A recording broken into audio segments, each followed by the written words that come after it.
Starting. Looks like the Hangout is now live on air. Let me check. Yeah, boy. Let's see. All right, so I believe we are live. Are we? Thumbs up. I think so. Wait, it's okay. We're good. Sweet. All right, guys. Team Top 5 Live TTV. We got another stream for y'all this evening. We got the crew with us here. One of them is not in frame, but guys, we have a loaded schedule for y'all tonight. So if you're just coming in, it's gonna be a fun time. We got a lot of people coming in here, so let's get some introductions in order first. We're gonna kind of go around and introduce ourselves, and then I'll let you know who the special guests will be a little bit later as soon as we get our introductions out of the way, plus our sense of the day and where people can find you, and our Team Top 5 nicknames. So let's start off with Timmy. Why don't you go first? Hi guys, I'm Timmy from channel CascadeScents, or my Team Top 5 nickname is Gourmand, since I eat all the time. And my favorite genre of fragrance is gourmands, as you guys can guess. Well, my scent of the day is a very special fragrance that I don't think any of you guys have smelled yet. This one is the new Dior Privé. This one is called Sakura. Only released in Paris right now, so I was able to get it because of a secret hookup. But it smells really good. I like it a lot so far. It's my first day testing it, so yeah, good. Pretty good, I would say. Secret hookup, huh? Okay, Manny. He does not look too happy. I'm so triggered at that thing's name. He's triggered. He's triggered. That's so weeaboo, and I know I'm gonna like it, which is why I'm not. But because people are gonna ask, like, "What are you wearing?" I'll be like, "I'm wearing Sakura." Do you watch anime? Just wear like you watch. You're wearing Dior fragrance. Okay. Anyway, I'm Manny. You're Manny. He's Manny. Pause. He's paused. He's thinking about it.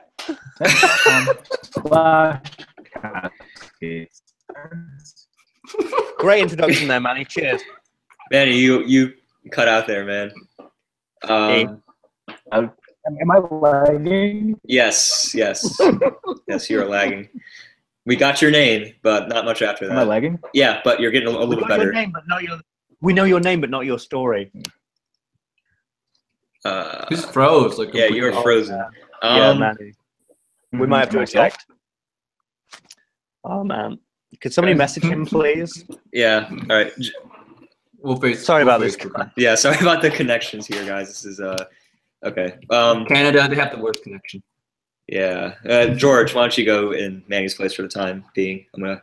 Okay, hi guys. This is Manny from CascadeScents. I'm wearing G Money because that's all I ever wear. G Water. No, I'm George, the Fragrance Apprentice. You already know all about that. My scent of the day is A Money Pure Malt. Really awesome fragrance that I've got a lot of love for since it first came out.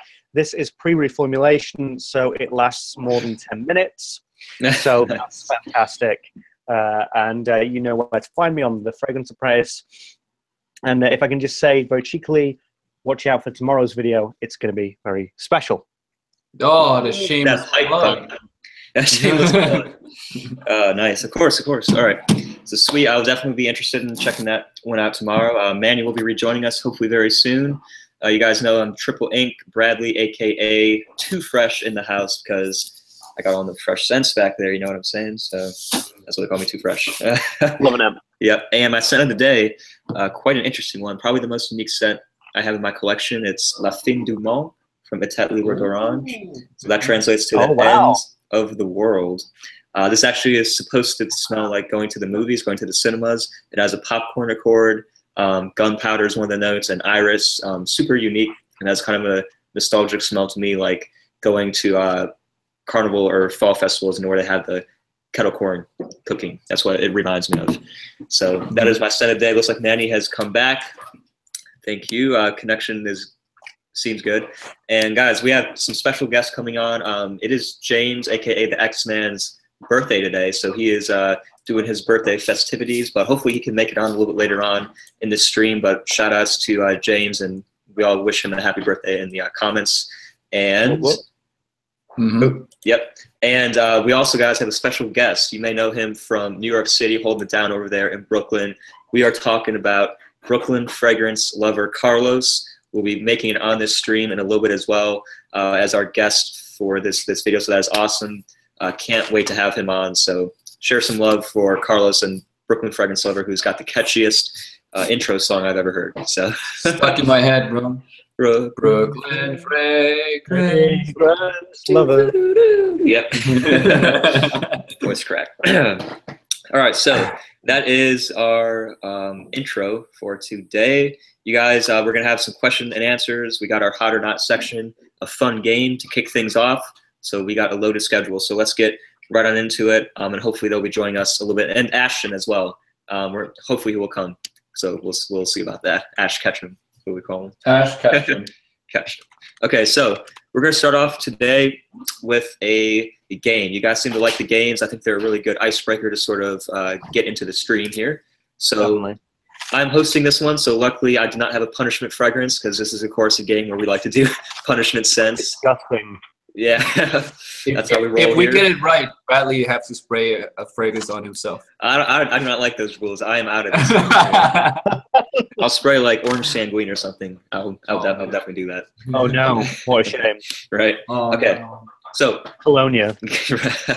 our game today, I don't really have a name for it, but it's like a fragrance word scramble game. So what I did, I printed off a bunch of these little slips of paper right here that have names of popular scents that we all know, but all the letters are mixed around. So the idea of the game is to see who can unscramble these words within about a 10 or 15 second time frame and to decipher which fragrance it actually is. So I'm going to go one by one, and if you get it right, then you get a point, and if you get it wrong, you got to spray, let's say, one spray of your punishment scent, because that's how we're doing it here. So you guys have a punishment scent lined up, or it could be anything? I'm guessing it's first to 3 wins? Yeah, we can go 3 or 2, depending, because I have like 12 or 13, so we can go until I run out. So Okay. All right, punishment scent for anybody else? Mine is a 2015 bottle of Tobacco Vanille by Tom Ford, so it's pre-reformulation. Yeah, I'm going to be stinking up the place. Yeah, pretty beastly. Nice. Manny, you got one? Poivre. It's gonna be Poivre? Oh, okay. Yeah. Okay. A pepper bomb, I guess. Yeah. Vanilla, yeah. All right. Sounds good. Sounds good. We got some interesting scents. Okay, so with that aside, I'm not really going to go in any particular order. So we'll start off with George and. You knew it. Okay. So I have them written on the back so then I can sort of tell which one it is. And we got varying degrees here of difficulty. So I'm going to start off with some easier ones. Okay. All right. So let's start off with this one, right? We're going to have a little nice 10 to 15 second time window. And if you don't get it within that time, you will get a spray of your punishment scent. Ready? So here we go. Right. Here's the first one. 3, 2, 1, go. Oh my God. Looks like Blur. Mm-hmm. Versace Dylan Blue. Bro. Oh my God, it's not your turn though. Not your turn. It's one-on-one, right? Yeah. It's not your turn. Oh man. Well then. Oh, I must have missed that. You have to spray yourself with a punishment fragrance. Manny, you have to spray yourself. But that wasn't in the rules, though. Well, okay, yeah. It is now. Yeah. It is now. Okay. So we'll toss that one then. George will go again. It's win each person has their turn. One-on-one. Okay, right. Okay. Let's see. Feel so better about that. Okay. So let me. Okay, ready?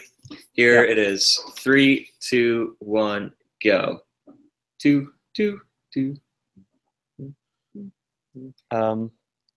Anybody?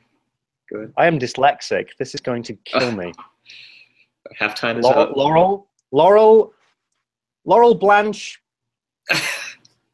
Chanel Allure Blanche. 3, 2, 1. I don't know what that is. What? Really? You're so I'm close. dyslexic. You're This so is close, bro. So I am dyslexic. This is so not cool. Chanel Allure. Edition Oh. Blanche. Oh No, there's not, we can't have Edition Blanche on here.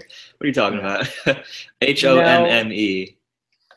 And Chanel. Oh man. You were close. How about you only get a half spray of tobacco vanille? Hey, Bradley, you should hold it further away because I can't see the letters. So like this is this. Yeah, kind of like that. Yeah. Okay, gotcha. Okay. All right. One for the road. One for the road. Yep. Ready? 3, 2. I've done 2 there because it's not a good sprayer. Have fun. Nice. All right. Okay, Manny, you are up next. Oh man. Let's see what you got. Okay. All right. You actually own this one, so that may give you a little bit of a hint. All right, ready? 3, 2, 1, go. Amouage Jubilation. Yeah, you got it. I didn't put 25 on there because that would have easily given it away, definitely. But Yeah, you okay? Again, this is the beginning round, you know, starting you guys off light. You should have just made it. You should have made it 52 instead of 25. Right. Like, oh, it's a Lavabo or something. XXB. Yeah. All right, Timmy, you are up next. Oh, damn it. Okay. I suck at these games, man. Oh, here we go. 3, 2, 1, go. Oh, George, you made a sound. I can't see it. Hold on. George, stop making. Sorry, brother, I can't see it. There you go. 5 seconds. How much time does he have? 5 seconds. 4, 3. Sorrow. What? Oh, at the buzzer. Yeah, you got it. I was like, come on, dude. That's like my baby right there. Okay. I was like, what brand has 2C in it? Looks like the comments, you guys in the comments seem to be getting it too. You can't look at the comments either. No, I didn't. Okay, cool. All right.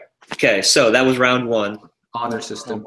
Let's rotate back. So who has points? So George, no, and you guys both have 1. Manny and Tim have 1. Okay. Got it. Okay, round 2. You're kidding me. You're kidding me. Here we go. George, this one.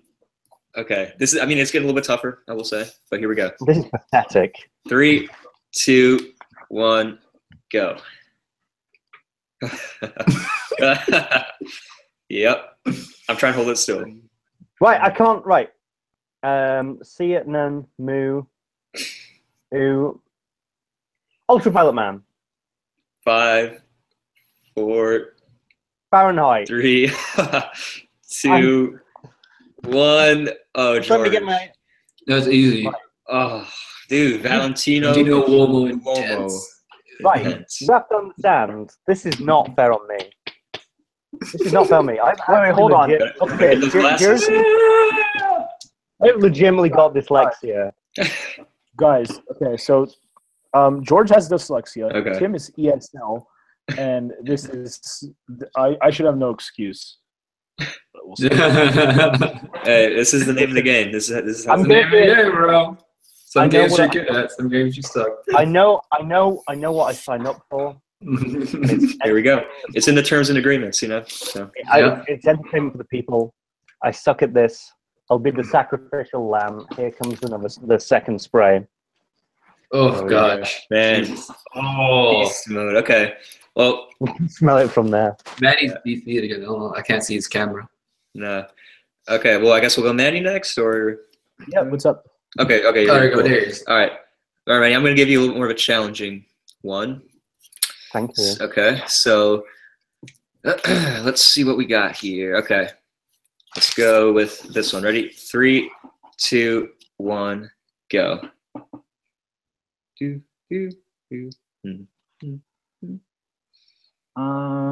Jesus Christ. Oh, I know that one. Tatiana Terenzi Chimera. Yeah, got it. Got you some for a little bit there. Okay, we gotta get this time limit down to about 10 seconds. Okay, but yeah, that was good. You got it in the time limit, definitely. Yep, Tatiana Terenzi. Is that how you say it? Chimera?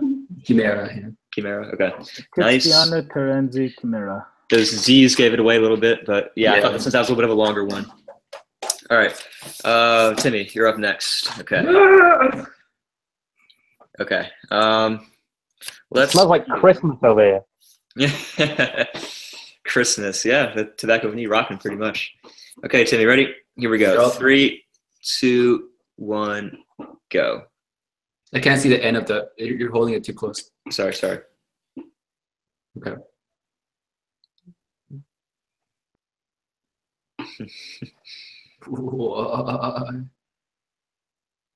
This one's a little bit, I mean, it's not necessarily lesser known, but it's from a house that we talk about a lot on this channel. 5 seconds. 4, 3. It's something cologne, but I don't know it. Yeah. 1. Nope. Oh, you got Byredo something cologne. Byredo Sunday cologne. Yeah, I don't like. I forgot the middle words for it. Yeah, but I know it's a Byredo cologne something. Mm-hmm. Hey, you gotta know the whole house, man. That's the name of the game. You know, it's like my least favorite house. I was gonna put Gypsy Water, but like that'd be too easy. Firing shots at Manny's favorite house here. Yeah. All right, let's get that spray of that back to the cave. Oh, smells fantastic. Smells so good. Yeah. All right. The dirty banana. Okay, I have enough for 2 more rounds. We do have a lightning round too, so one of them could be regular, and then the other one can be a lightning round. Okay. All right. George, I know you're hurting a little bit. I've got my spritzer ready. Okay, I'm gonna give you one that you own, so that's gonna help you out. Thank you. All right, here we go. Ready? 3, 2. Can I have disabled ability and 50? No, all right, yeah, I'll do it. Okay, go.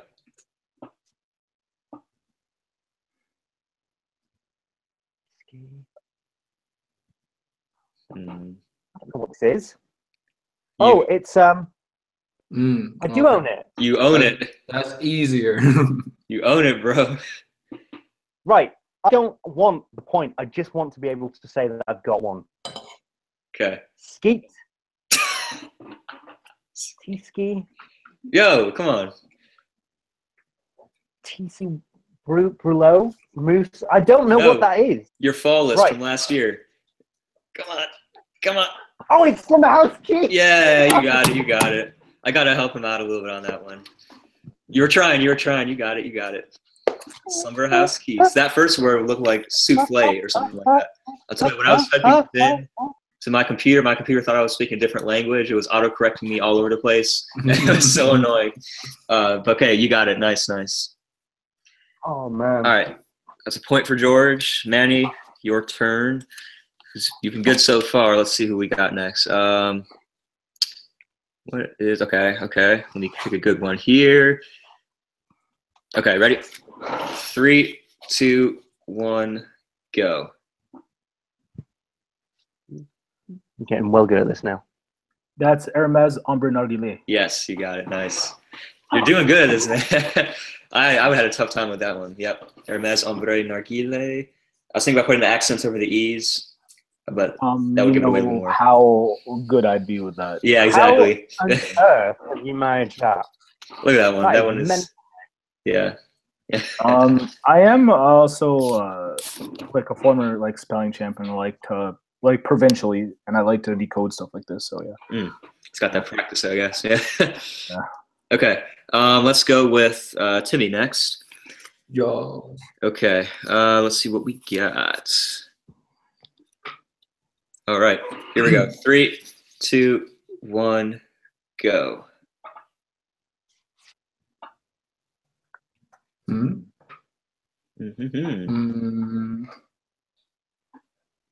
Got 5 seconds. I think I know. I know what that is. No clue what that is. 2, 1. Can I say it? No clue what that is. Oh, George, go for it. Go for it. It's Burberry London. Boom, you got it. That triple R. Yeah. Yo, I see it. BYB. Yeah. If you guys don't know, this is the Chav scent. Yes, it is. It actually is.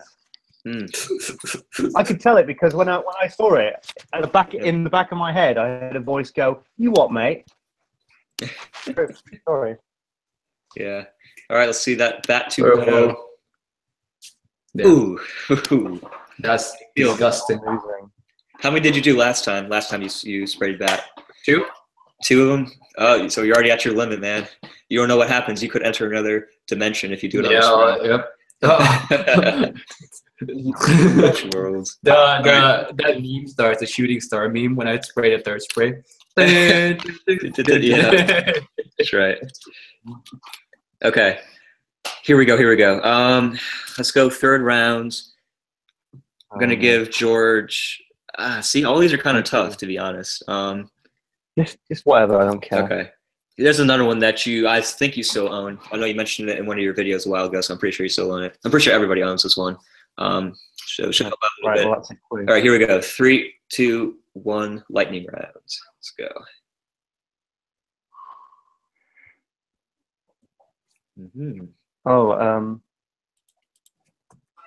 Nautical Voyage. Boom, you got it.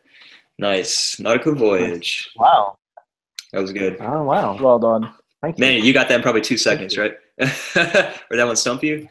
Yeah. No, I got it. I got it. Nice. Nautical Voyage. Good old NV. Still one of my most complimented scents, to be honest. But yeah. Legit, that cucumber. It's awesome. Okay, so we got Manny up next, and I'm kind of choosing between these. Okay, let's go with this one. 3, 2, 1, go. Nasamato Pardon. Yes. Damn it. You're impossible. Damn, he's unbelievable. Yeah. I was thinking about putting in one that was like literally like this long, but I wasn't going to do it because I'm like, I don't know how hard or easy it's going to be for you guys, but I probably should have done one in retrospect. But just for Manny as like a insane one. But yeah, perfect, untouchable, undefeated, 4 points, I think. That was solid. All right. And let's go. Yeah, Manny's yeah. Well, we know who's going to be playing this game if we do that again. Okay. Yep. So, Tim, you're up next, last. So next this time is I host, bro. I know. I'm in for it. Well, I may as well just make a hard one for you now, so I can at least enjoy my time for the time being, because you're gonna get me anyway. Might as well.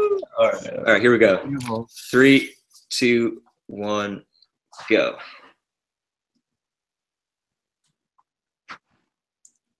George, you got no. Amanico Profumo. Yep, you got it. Sweet. Nice. And also, here's a bonus one because I had one left over anyway. Who can get this one first? I'll do. Anybody? Manny, probably. Hold on. Dior Fahrenheit. Yep, got it. Yeah. Yeah. Nice. Sweet. Nice. So that was the game. An interesting game. I did not know of. Manny smashed it. Yeah, pretty much. Yeah, not as much of a fair game as we would have liked, but that was good time. So wait, so that means I get the floor, or what's up? Yeah, I mean you can do whatever. So you can get the floor. I mean, I didn't really have a prize, but we can think of one right now if we want to. Yeah. I'll just take the spot for a sec. Well, hey guys, Team Top 5 out here representing. That was a lovely game by the homie Tripleinc, Triple Incorporated. Brad, we love you. Fair play to George and Tim, and commiserations. But honestly, you guys got bodied. It's okay. Subscribe. That being said, check out CascadeScents if you've yet to. I'm doing a giveaway for Aventus by Creed, 120 ml, and you don't need to do much for it. But it's on my latest video, so give it a shot. Otherwise, shout out to Team Top 5 and all of you for being awesome. Nice, solid. All right, so rousing speech. Yeah, it was.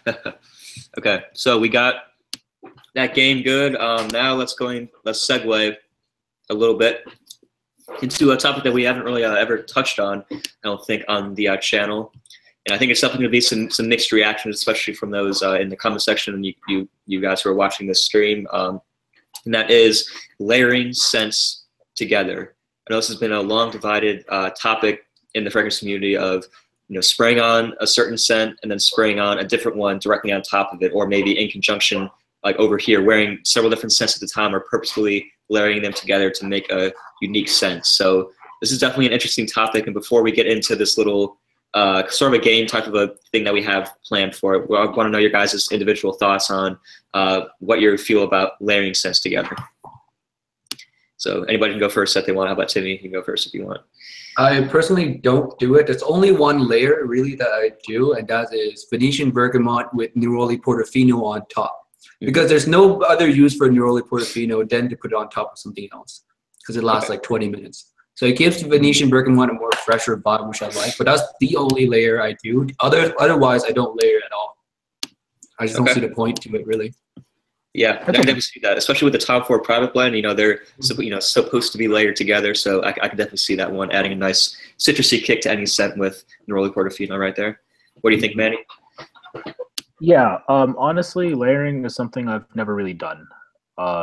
It's something that I've abstained from mainly because, uh, like, I'd rather enjoy the scents as is. There are certain brands that encourage layering, mainly Jo Malone, because of how barren her scents are, because they don't have a lot of ingredients or notes to them or accords.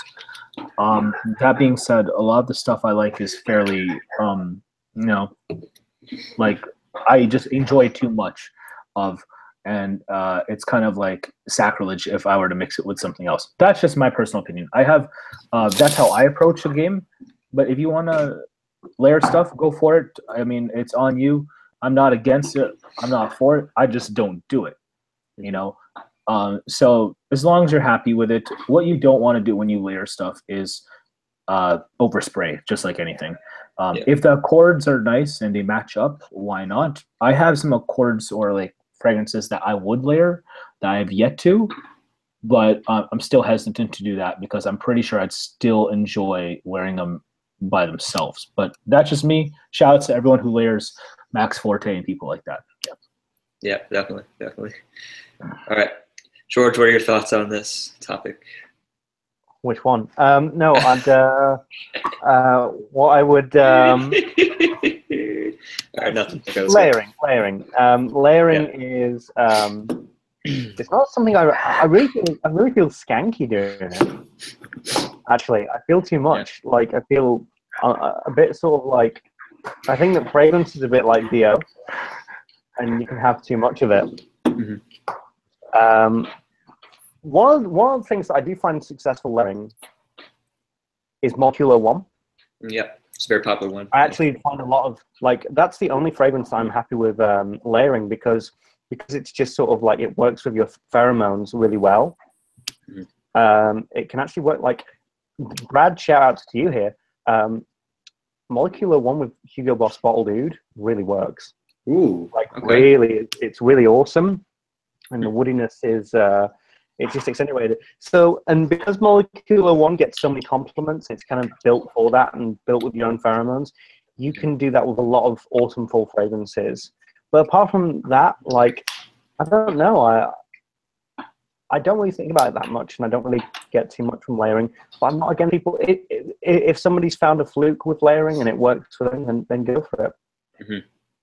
You know, definitely, yeah. So this is a really interesting topic, I think, because I really see both ends of the spectrum, and I can appreciate where both people are coming for. So I think there's a point in every fragrance, either reviewers or just person who's into fragrance in their journey, where you smell so many scents, you smell almost everything out there pretty much, and there comes a point where it's like, okay, what's something new? Companies can only do so much with how many new scents they put out, and I could definitely see kind of experimenting yourself with taking your two favorite fragrances, spraying them together, and maybe making something new. If you think about it, there's an entire world of possibilities that are open. You never know which two scents to combine. There's millions of combinations you could theoretically try, and I can definitely see that. But at the same time, I really, see the part of not layering, just because a fragrance, people put their time, their hard time, the parfumers put their effort into it, and it's supposed to smell a certain way. With a really good scent, it's supposed to have different layers to it, nuances, and be appreciated by itself,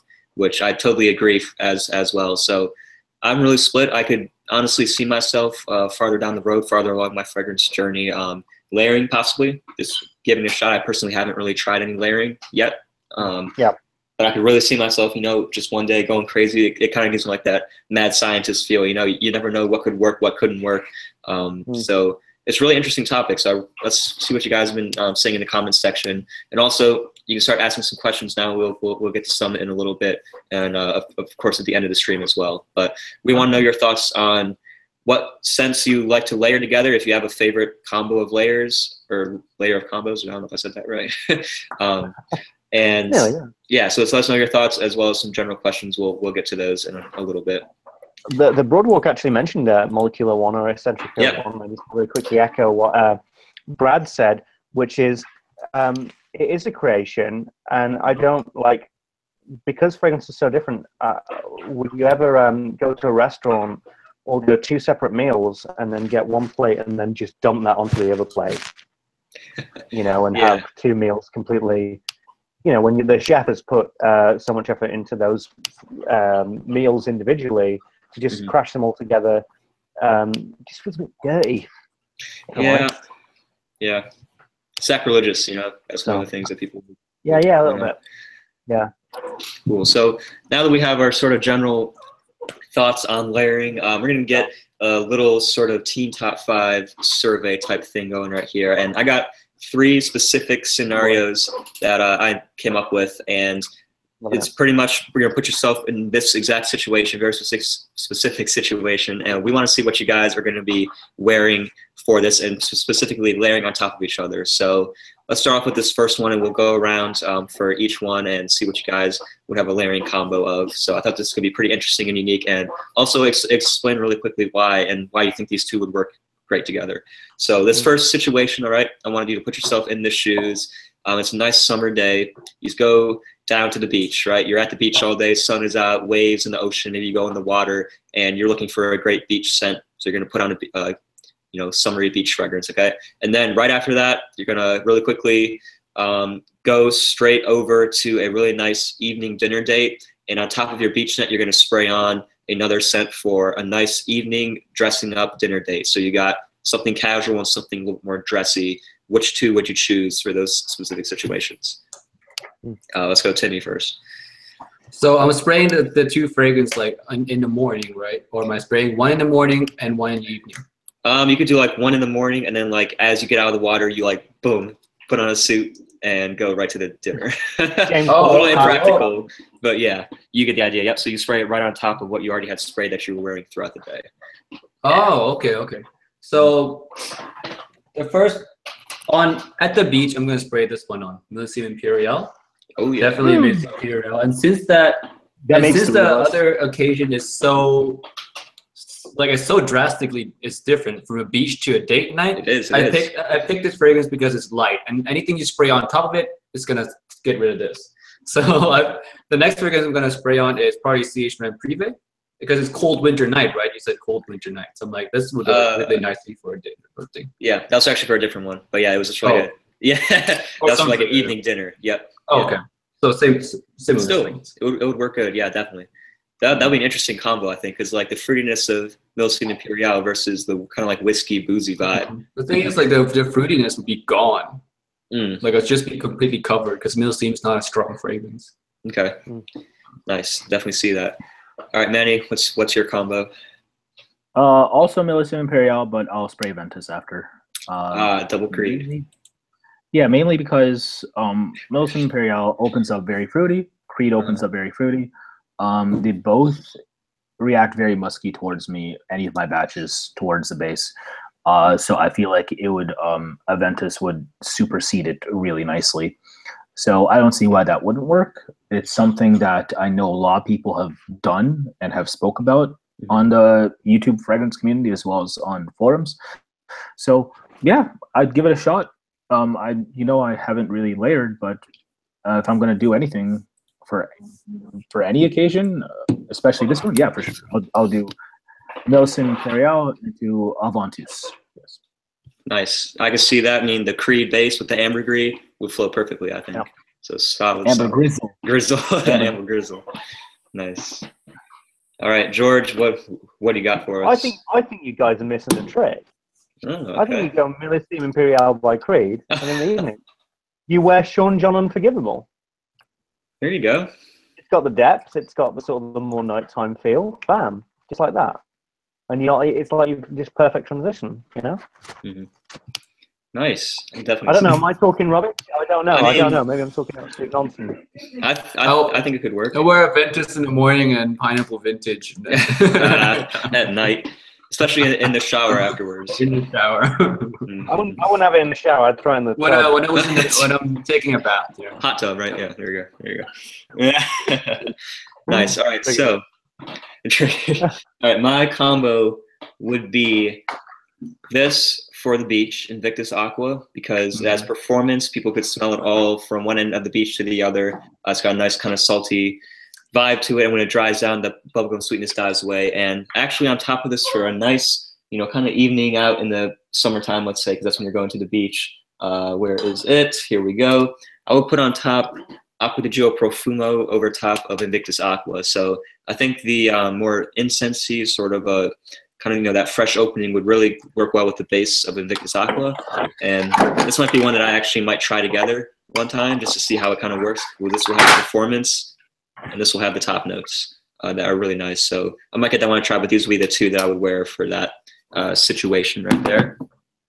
You guys in the comments, let us know what you would wear for going to the beach and then going right from the beach to a nice formal dinner or like a date dinner. Yep. I was going to completely take the mic and just be like Mercy Imperial and Feb Delicious and do all of it. Yeah. No, we're Feb to the beach and then take it. We'll see over it for the yeah. Feb to the beach. Feb to the beach. Feb on the beach. Yeah. That's cool. Nice. All right. Let's go with our second situation, okay? So here's the second one. So let's say you're at work. Yeah. And you just get a new job promotion. So, this is a really big day for you. You've been working hard and, you're going to have like a nice job promotion. So you're dressing up and it's just kind of like a normal day at work for that. And then that is followed by a celebration. You're going out with your friends. It's kind of in the fall or winter, a cold night, and you're going to hit up the town, maybe bar hop or go to like clubs or something like that. So you want something, nice and safe for the workplace, but also layer on top of that something, sweet maybe and attention grabbing and something powerful that can withstand the cold night outs when you're doing that with your friends. So, I like that. Yep. Let's see what you guys got for this one. This one's an interesting one. All right, Timmy. Oh, were you there? Oh, easy. Okay. For the job interview, like the job promotions, I'll wear like Lum because it's still work, Lum by YSL. Yeah. And then after that, bro, I'm busting out the big guns and I'm wearing it. So, I'm like, done with this. Going clubbing. Nice. Yeah. No doubt. Event is definitely like there's an apple note in here. There's an there's a fruitiness. I think they mix well. Oh yeah. Yep. I can definitely see that. Nice. All right, Manny, what do you got? Yeah. For me, I'd wear Gray Vetiver by Tom Ford. Yeah. Yeah. So Gray Vetiver, I think, would be a lovely transition into the more rugged scent for the winter. And that is kind of like Gray Vetiver on steroids, but a little bit greener. Cidiver by Duet of Parfums. Ooh. Nice. Yes. Yeah, I had to do that one. This baby. It's got the performance too, no doubt. So. Oh yeah, it's a 36-hour scent. Yeah. I've never actually worn Cidiver in the winter. Like I've not even attempted it. Is it legit? It depends on your winter. For example, like it's gonna withstand winter for me on my skin chemistry somehow. But it's a very potent juice, as you may know. Of course, it's very reminiscent of spring or just something bright because of how bright it is. But if you don't want to resonate with the more cozy wintry notes that are like amber or honey, like this is a good change, because in case you need a little bit of that spring tinge in your winter day, give it a shot. Yeah, I've worn it in full and I've had some success with it, actually. Surprisingly success in the colder weather. Huh. Without a doubt. Yeah. Sweet. It's a really good combo. Nice. All right, George, what do you think about this? I think this is good, actually. You've got me really thinking here. I'd probably wear Prada L'Homme to begin. Yeah. And then you transition that. You use the basic DNA of that, and then you transition into Dior Intense. The iris, okay. Yeah, you've got the iris. You've got the cleanliness probably at that point is died to death, and then you get to Dior Intense, and you can have that sort of rugged, chocolatey iris. So I think that's a really nice, smooth transition. Nice. Yeah, I could definitely see that. The iris could work really. I think it could blend really nicely before those two. Yep. Because then, you would cleanness would die away, and then you got the powdery chocolate for the nighttime. So I think that would be awesome. Yep. That was a really good pick right there. Cool. So for me, I actually like the idea that Timmy went with the gourmand. He went with the apple vibe. I kind of like that. So maybe for the work, a safe, timeless scent, Boss Bottled from Hugo Boss. I knew this was coming. Yep. Brilliant. It's got the apple in here, the vanilla. To me, is a little bit flat. Now that I've smelled Boss Bottled Oud and really fallen in love with that one, this one just seems a little bit flat, but it's nice. It's very, very safe. Everybody likes it. So I wear this. Okay, I would definitely wear this for a job promotion. And then this would work so beautifully with the newest bottle of my collection. Finally got a bottle of this Parfums de Marly Habdan. Oh, yeah, so close. that 4.2 ounce baby. I mean, this has the apple in here, but wow, it's amazing. It's got caramel, myrrh. I thought. You thought what? I thought you were going for that. I thought you were going straight for that. Oh, the Boss bottle. That would work really nicely too, because the oud would work perfectly with that, because that DNA is really nice. But I'm stepping it up even another notch to this level. This is like one of the only scents that I wear that, like, I'll put it on in the evening, and then, you know, go out in that night, and then the first thing I smell when I wake up will be this. Like, not many scents that I have do that, and this is one of them. And the 3 women in your bed as well. Right, correct. That was a freak, right? Okay, right. And then he'll be like, "Wait, how much do I owe you guys?" Yeah. Oh, I'm saying I live that life. Remember, I'm not 18 yet. I gotta pay. Oh yeah, you can't do that. Yeah, definitely. Savage. Right. So 12 ways. Habdan, Boss bottle would be my 2 for that situation. So let me guys know in the comments what you would think about for this situation. And let's go with our final one. Let me pull it up real quick. Okay. So this last situation, this is a pretty interesting one here. Okay. So put yourself in this shoes, right? Not that this would ever happen, but it is possible. Yeah. So, yeah. What's up? Yeah, it would. Oh yeah, I thought you said yo. Okay. Okay. It would. Yeah. It has happened. Oh, okay. So you are attending your own wedding. You know, wedding is a very special day. Obviously, and you know, you want to pick a scent that is very sentimental to you, that you always want to remember that day by. But the only issue is you have a relative's funeral directly after your wedding. Like, you are have to go in the car and head over to the funeral procession pretty much right after like your amazing wedding. So you also want something that you don't necessarily want to remember that day by. So you want a fragrance that's going to make you feel super happy, you know, just your wedding day scent.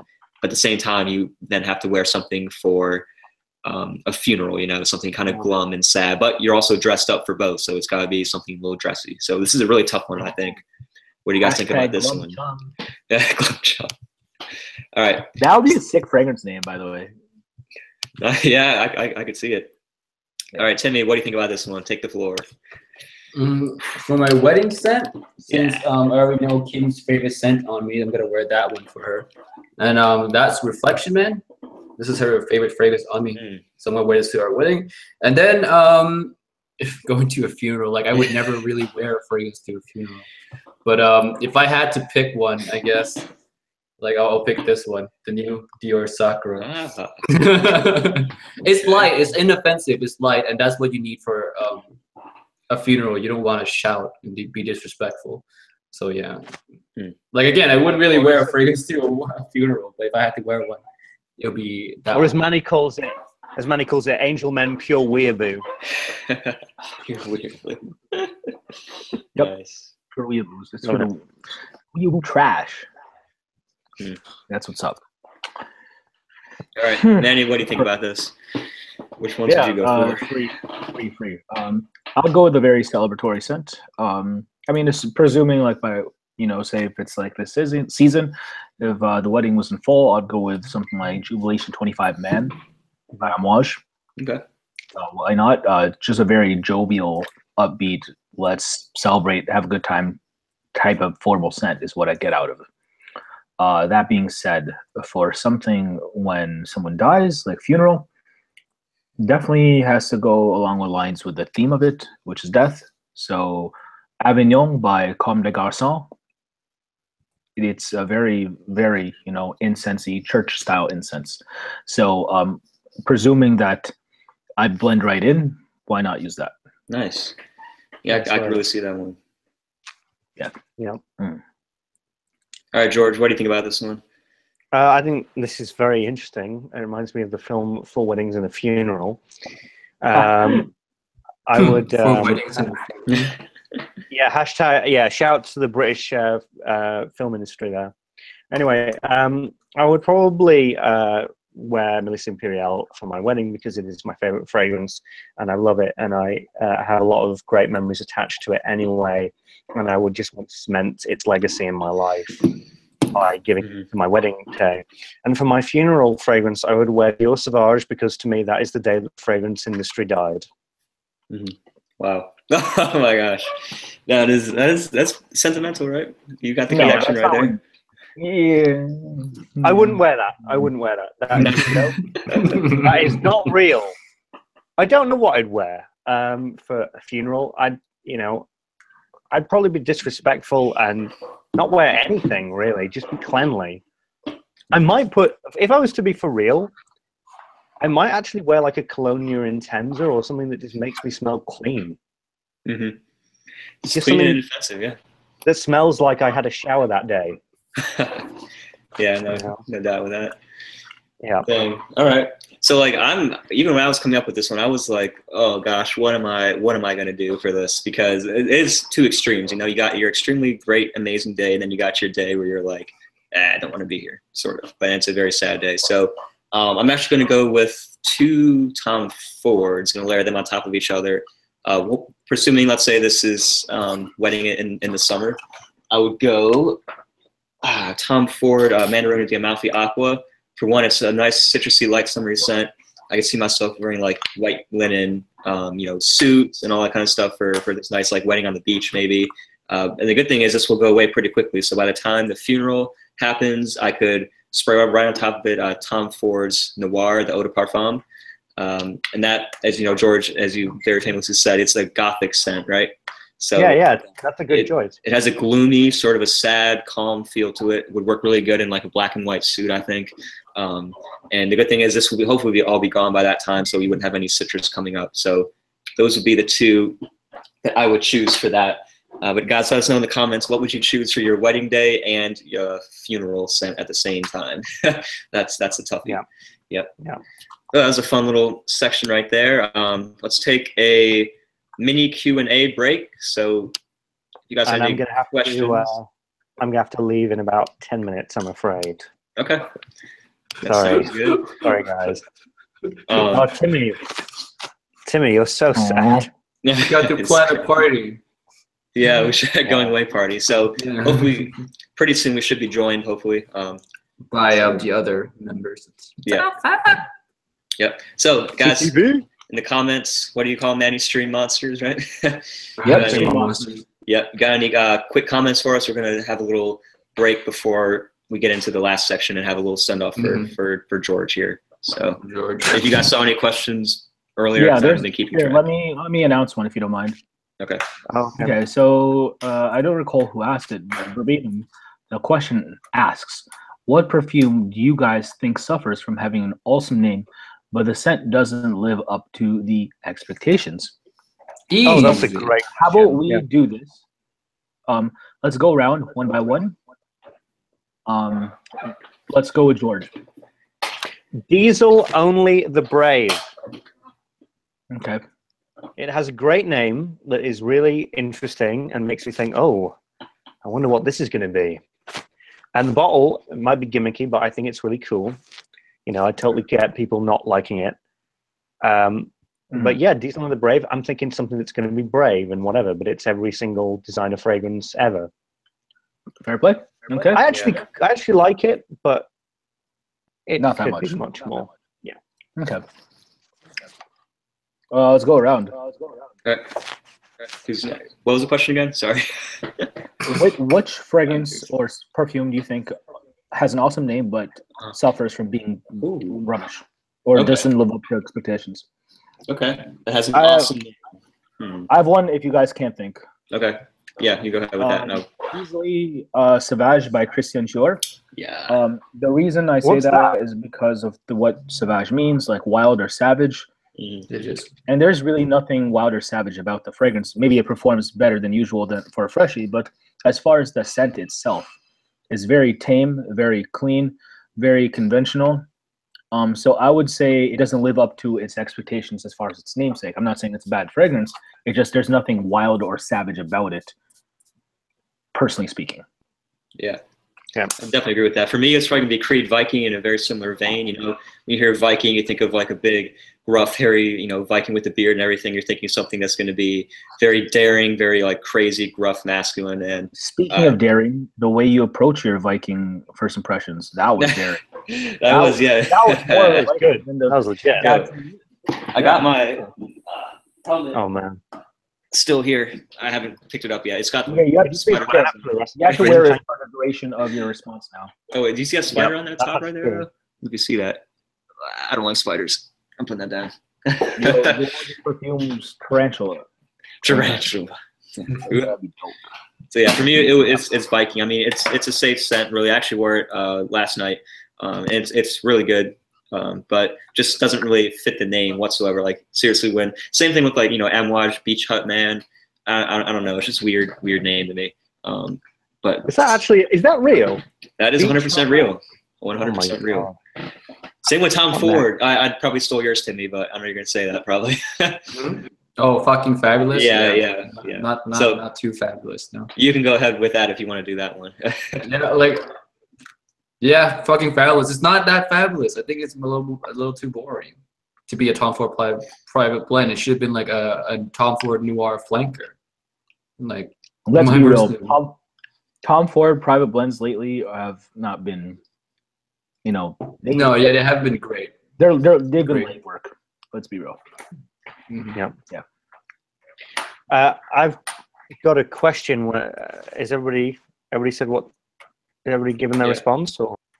Yeah, so the Broad Walk, thank you, Tim. The Broad Walk says, what fragrance do you wear a lot but never shout out because you don't want other people to smell it like you? Your secret signature. Now, the Broad Walk. Why would we say our secret signature if we would like to continue for it to be a secret? This is the thing. Why would we want to reveal it? They're exclusive. This is exclusive. Right. This is for real ninjas.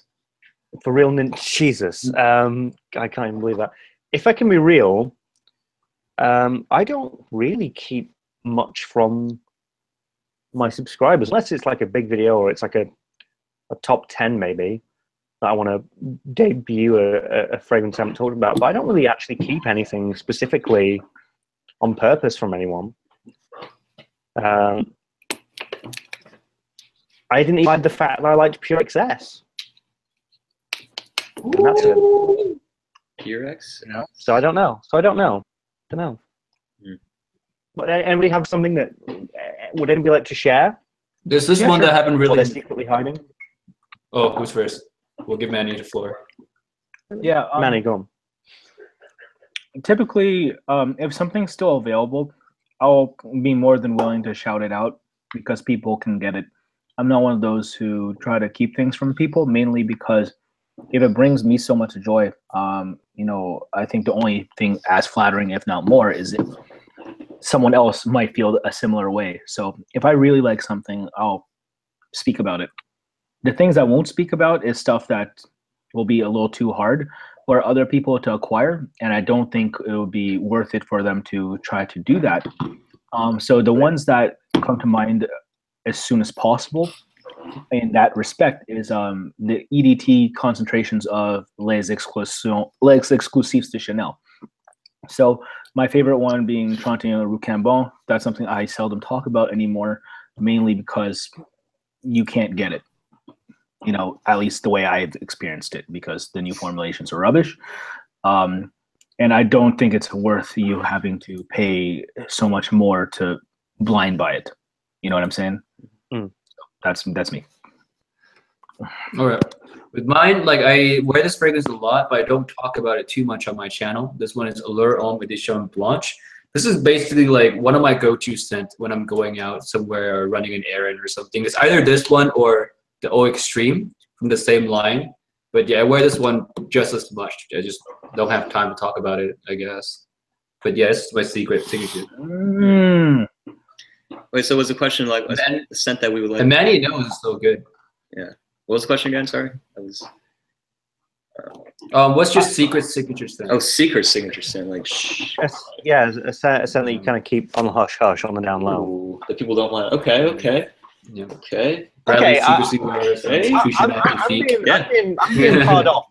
I'm being part off on the chat, so I've got to give these people something. I'm going to give these people something. Okay. So the only one that I don't really talk about that much, and that's only because, well, I've only just recently found out this is quite hard to get in the United States. And not just that, but I feel as though if I was to talk about this so much, people would not believe how good it is because of the price is just so low. And this is Eau de Michon's cologne. And this is £20 for 250 milliliter. It's one of the best vanilla it's one of the best vanilla fragrances I've ever smelled. Like legitimately, it's on the same level as Spiritueuse Double Vanille. Like no joke. But I just don't. When I say that, and then people see it, that it's £20 for 250 milliliter. You know the statement, you get what you pay for. With this, it's completely a statement. You get far more than what you pay for. So that's my secret right there. Eau de Michon's cologne. Nice. So for me, something that a lot of people won't know that I wear quite a bit, I've definitely been loving, it's Montserrat Cedrat Boise, one of the two. Boy, yeah. Cedrat boy. Yeah. So I reviewed this one back, and I think it was like in March, and like to be honest, I only wore it for like probably a week, not even before I reviewed it, but my opinion has completely changed on it of how much attention I've been getting from this, especially in how good it actually is, how good the performance is, and how everyone really likes to soften these. So I wear this one a lot, especially in summer nights and a little bit into fall. So not a lot of people, I don't talk about this a whole lot on my channel since I reviewed it, but it's really good, and I wear this one quite a bit. Cedrat Boise is really good. Cool. All right. Any more questions and comments? We'll do that until about hopefully 8 o'clock or a tiny bit past, and then George. I think Ashton is close to being on from what we're getting. So yep. He said, I think 5 minutes ago he said 20 minutes, so he should be on in like 10 something minutes here. Yeah. Nice. Somebody asked me if I can answer a question that was posed to me. All right. Somebody actually asked me, you haven't posted for a month. Have you quit again? Which is a fair question. No, I've not. I'm sorry I do this. I'll be back tomorrow. Sorry. That's that. I know for a fact that guys that George will actually be back tomorrow. So stay tuned. I'm not light some bombs drop. He's doing the once a month upload, guys. So don't worry, you don't see him 49 days at a time. I said to Tim, I said tomorrow is the episode. Tomorrow is episode 1, and Tim actually said, "So what? Are we going to get like 1 episode a year?" Like, not even joking. Like, not even joking. He was like, "Yo, you actually going to do this on the regular, or is this just some?" Yeah, no, but here's the thing, guys. 1 episode a year, maybe a quarter. Let's keep it tame. It's going to be once a decade. A decade. Once a millennium. And the trick is, you watch it, then your kids will watch the 2nd episode. Your grandkids will watch the 3rd one. The trick is to make it to see who can make it to episode 6 before they die. That's the thing. So that's going to be fun. Boys 1920. Right. Yay. I love that. Cedrat Boys 1920. Well, listen, I think I'm probably gonna head off. But it's been lovely being on Team Top 5 for an hour. It's awesome having you. Yeah, great. Thank you so much. And G-Money. Timmy, don't worry about it. In the tub. I knew you were going to say it. In the tub. Yeah, and can I just listen? I've been talking about this for months now. Can I do a really cheeky promotion about this thing tomorrow? Yeah. Go ahead. The floor is yours. Go. Yeah. All right. Thank you. Tomorrow, I'll be releasing something that I've been hinting at for a few months. Me and a really talented team of people I'm really ridiculously grateful for have been working on something. It's I can't tell you too much about it, but it's an episodic storyline featuring the Fragrance Apprentice. It will run for 6 episodes, and tomorrow is the first episode after the 1 million review. It's a big thing. It's a big project, and I don't know how it's going to be received. But if you like it, please share it. I love you for it. I appreciate it. So there we go. There we go. Tomorrow, round about, I don't know, like 5 GMT. That's my promotion. Yeah, there we go. I told you I So wait, is that 5 in the morning or 5 p.m.? That's 5 p.m., right, for you? That's 5 p.m. So that's going to be like Tuesday for me then. Or no, that's going to be late night here on the East Coast. Yeah, it's going to be late night, I'd say. So that's going to be great. Anyway, it's 1 o'clock. Say hello to Carlos for me and Ashton. Yeah. And Jay's going to be here, isn't he? We'll give Carlos your warmest regards. Yes, please do. Thank you so much. I appreciate that. PM it's going to be, by the way, just to reply to PM, 5 p.m. tomorrow. Right, after the 1 million review. Bye. Boy. See ya. Boy. Nice. One second. Okay. All right, so we got any more questions, or maybe one more? Maybe, please. Okay, let's see what we got here. I swear I saw a question from me way back here. I'm scrolling back up here. You guys saved me here a little bit. Wait, hold up. Let's see what we got. Okay, so hopefully this should be coming on soon. We have one more section here. Why not? Let's do this real quick. So this is a little quick thing that I made up, and it's like what worked and what didn't work for this most recent week. So what I mean by that is pick one fragrance that you wore last week or this week technically that worked for you really good, and explain why, like where you wore it and if you got compliment with it, or just how it worked for you and why it worked. And also list one that didn't work at all, that you felt like maybe you wore it in the wrong situation or it just wasn't going your way. So this will be interesting to see, and just kind of like what you wore and what you didn't wear, or what you didn't like, excuse me. So Timmy, why don't you go first? What'd you wear that you loved, and how about what you wear that you didn't like last week? The fragrance I wore that I loved was Elephant by House of Zoologists. I went on a hike. I went hiking, dude, and that fragrance smells just extremely natural. It blends in really well with my surroundings.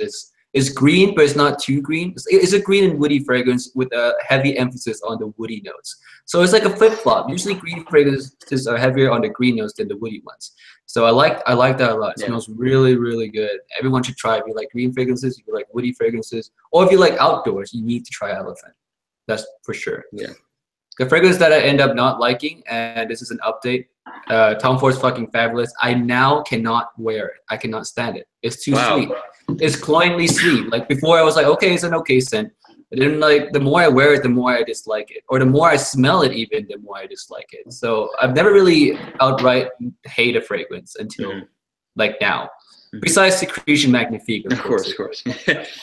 Always, yeah. But besides Secretion, this is the first fragrance I've outwardly just hate now. Nice. How about you, Manny? What'd you wear this week? What you liked? Well, I'm still away on business, so I haven't been wearing much. So this has obviously been working. Fleur Ventoise by Le Labo. It's a lovely dry vanilla scent, super peppery. Was looking for a peppery scent that would actually work for me, that I didn't find too sharp, that I would actually love. This is it, and has a dry vanilla dry down, kind of similar to Angelique Noir by Galavant, so definitely works. Something that doesn't is Fierce Cologne by Abercrombie & Fitch. It's going on, I want to say 9 or 10 years that I've been wearing that stuff. I have a recent model from 2016, and it just, for me, is a shell of its former self. When I wear it, it's kind of for either nostalgia reasons, or I'm actually testing it out for a review right now, believe it or not. Okay. And, it's just falling short, especially from what I recall from how potent it was when I first started wearing it as a child. So, yeah, no, it's something that hasn't been working out. Okay. Yeah, nice. All right, so for me, one that I wore that really just made me love the scent even more. This was, I think, Tuesday or Thursday morning. I was running some errands, and it's actually like where I live here in Virginia. It kind of was weird weather this week. Like it got kind of warm, but still in the mornings it was like in the 50s. When the sun first came up. So it was really nice and chilly out. And I wore a T for 2 from L'Artisan Parfumeur, and it just like rocked my world of how good it is in the opening. Like it has, I put on at least 3 or 4 sprays, and it has like this warming tobacco, honey, cinnamon scent cloud that just like literally warms the air around you. And it worked really, really nice. I wore it out, and like when I was walking around outside in the morning, and it was just perfect, you know. So it just really warmed me up and made me love this fragrance so much. And the one that I wore that I actually really, really like a lot, but it just didn't work for that day, was this one right here, Polo Supreme Leather. You guys know I love this one a lot. It's got like this leathery, soft spicy, some soft spice action to it. And unfortunately, I tried to wear this in too hot of a temperature. Like, it's not Las Vegas hot, but it was kind of humid that day, and it was at least low to mid 80s. And I've kind of been all sick last week, and this one just really like got up in my sinuses and like irritated me somehow. And it was just too much. It was kind of too cooling. I put on like 3 or 4 sprays, and I was outside. It was like teaching a golf lesson or whatever, but still it just didn't work in the heat. I was like, get me in this air conditioner ASAP, because this is choking me out. But it's still, it's a nice scent. Just wear it in mild to cool temperatures, I would say. So that's what worked for me and what did not work for me. All right. You guys want to do a couple more questions? I think we got a lot of people coming in very, very soon. Or do you think we should just go into the hot or not section? We'll wait, since Ashton's about 5 minutes away, I think. Like, we'll wait for him to come in. Sounds good. So we could do some question and answers, or if we just want to talk about anything that's going on in our life or in the world right now. Open mic right here. Okay. I want to ask everyone, what do you guys think of the release of Sauvage EDP? Like, EDP. What are your thoughts? Or you got, like, I want to hear everyone's thoughts right now. Like, as they type in the comments, let's go, Brad. Brad, I know you're a big fan of Sauvage EDT. Of course. Pretty like. Also, your favorite fragrance is Aventus. But what do you think of Sauvage EDP? Like, what do you think it would smell like, first of all? I don't even know the notes of it for anything, so I'm wondering if Dior is going to pull like a DHI, you know, where they change, excuse me, not like a DHI, they're going to pull, you know, they're either going to do one of two things. They're going to keep the same DNA and make it stronger, which, I mean, this one, I guess, for most people is already pretty strong, so I'm not sure if that would make much sense. Or they're going to do something like with, you know, Dior Homme to Dior Homme Intense, where they're going to intensify it, you know, add more of like a sweet base notes or something to it. Although I'm not really sure how that would work with the super freshness of this scent. So I'm quite interested. You know, I could see them adding like maybe patchouli. I mean, I don't really know what they could add to make this, you know, more of a extreme version. Maybe like more of a woodiness in here, or maybe some like resins or something. But I don't know. It's gonna be pretty interesting. It's gonna be huge when it drops, definitely. So what do you guys think? I mean, I guess I'm looking forward to it. I'll try it. Probably won't buy it, but we'll see. Yeah. What do you guys think? Okay. Manny? Ooh, Manny, what do you think? Actually, Tim, go. All right. So, guys, I love Dior Sauvage. I know you do. I know, like, it's every time I smell it, it reminds me of clubbing in Thailand.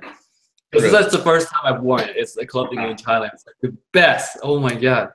But EDP, I'm not sure, bro. I'm not sure. I mean, Sauvage EDP, it's fresh, but it's also a heavy fresh. You know, it's not like an airy, like light fresh. I don't know about the EDP.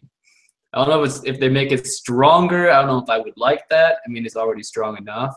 Yeah. What if they pull like a Bleu de Chanel kind of thing, where they drop the freshness down a little bit and make it even darker? I don't know. They could try that, yeah. They could, but you know, I think that would ruin it personally. I like the way it is, so I'm not sure. We'll have to see what they do. Yeah.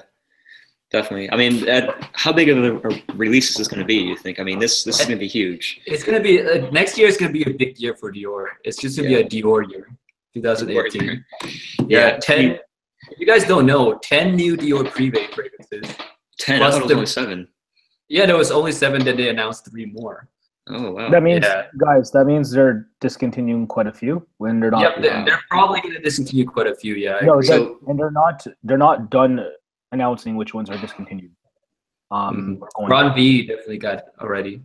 Yeah. So let's make a list of what we think they'll discontinue real quick. Please let her. Okay, so hold on. Here's the thing. If you're gonna do this for Dior, what you want to do is take a look at how many they have in the collection, and that's pretty much what we are going to see number-wise next year, or by the end of next year.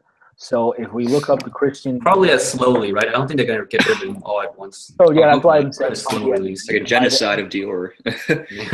by the end of 22. So yeah. In the meantime, they have 1, 5, 6, 7, 8, 9, 10, 11, 12.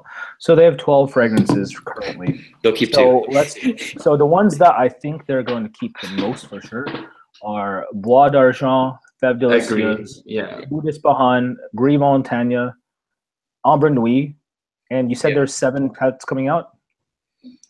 They announced 3 more for the 7, so there's actually 10. Okay, so here's the thing. The 5 that I mentioned, I feel like aren't going to get axed. Everything else is. Whoa. So that means I feel like Le Col Noir is gone, Queer Canage is gone, New Look 1947 is gone, Grand Ball, Leather Oud, Patchouli Imperial, and Cologne Royale gone. Yep. Guys, you better get your bottles of those if you like those. If you like those, get them now. Or discontinued, It's just what I can see going, you know what I'm saying? So here's the thing. Because if you've ever been to a Dior desk or counter that features La Collection Privée, the bottles are so huge. And the places where they put the bottles are huge too.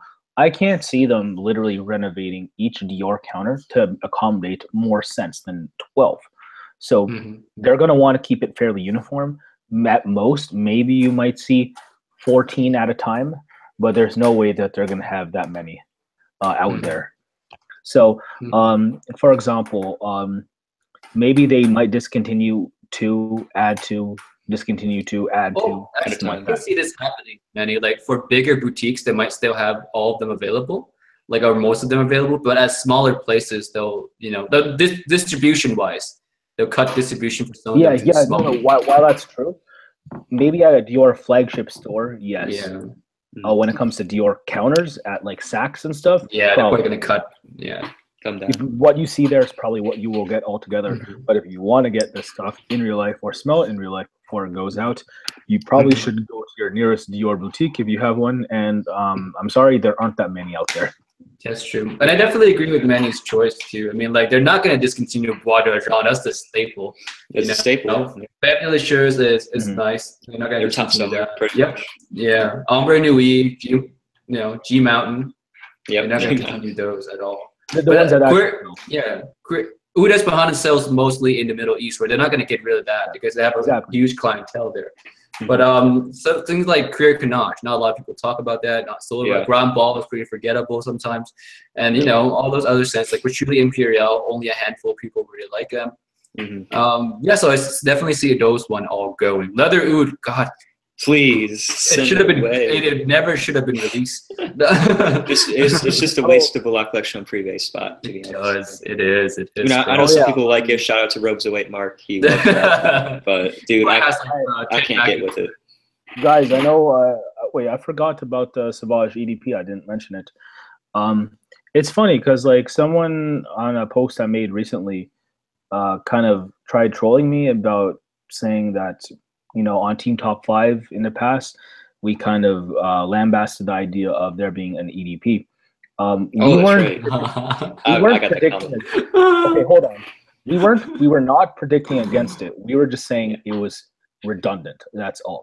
So I recently came across this article, which I'm sure a few of you did, on BBC News, featuring Nick of Galavant Fragrances. Why big brand perfumes may be losing their allure. And there's a few arguments made there that I thought were really interesting and are definitely true. So you're seeing more and more of these things pop up on discounters, including Costco, believe it or not. So the reason this is because people are clearly, whether they're fragrance heads or not, tired of smelling like each other. So it's just there's so much redundancy, and the mainstream side of designer fragrances, they're not winning. Let's be real. Look at Gabrielle by Chanel. Look at all these YSL L'Homme flankers. Look at YSL. Look at all these reformulations for some of your designer favorites.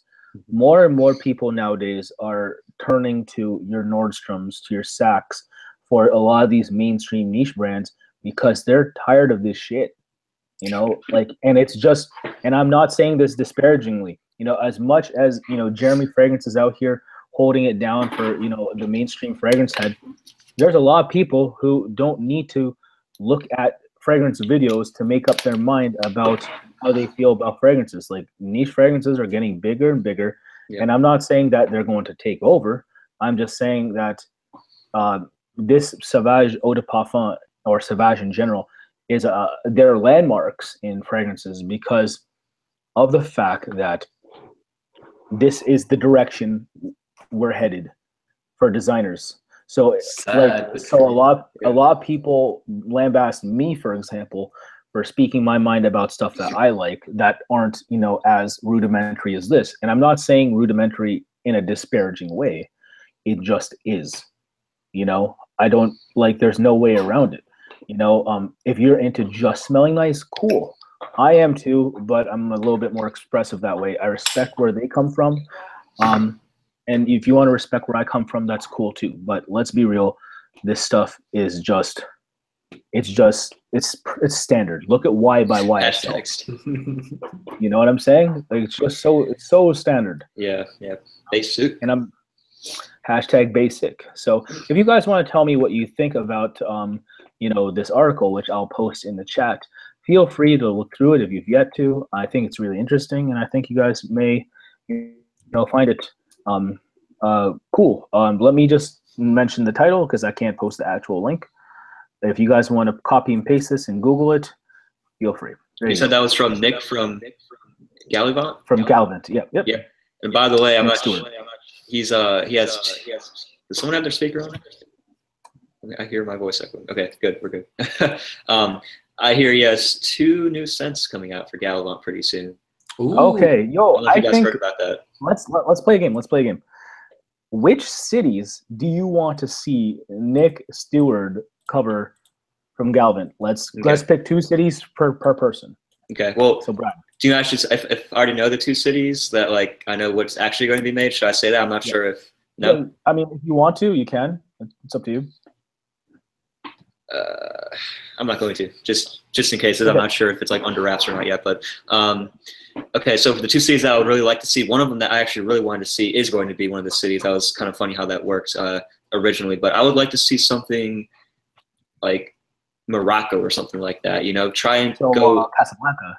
Yeah. So sort of like a similar direction of Laird du Desert Moroccan from Andy Tower. So sort of a similar direction like that. I think that'd be a really cool, dry, dusty desert type of a feel.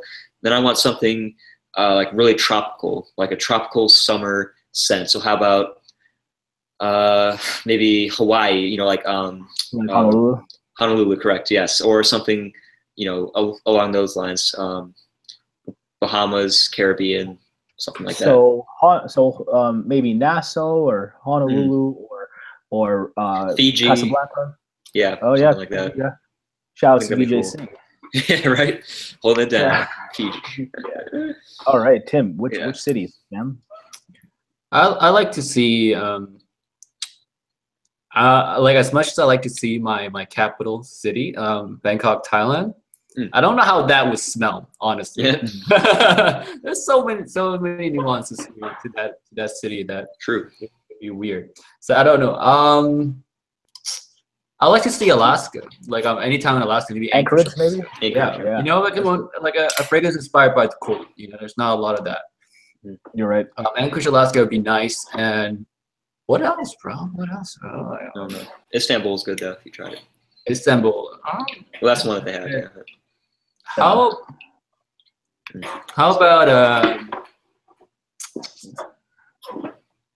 about Beijing?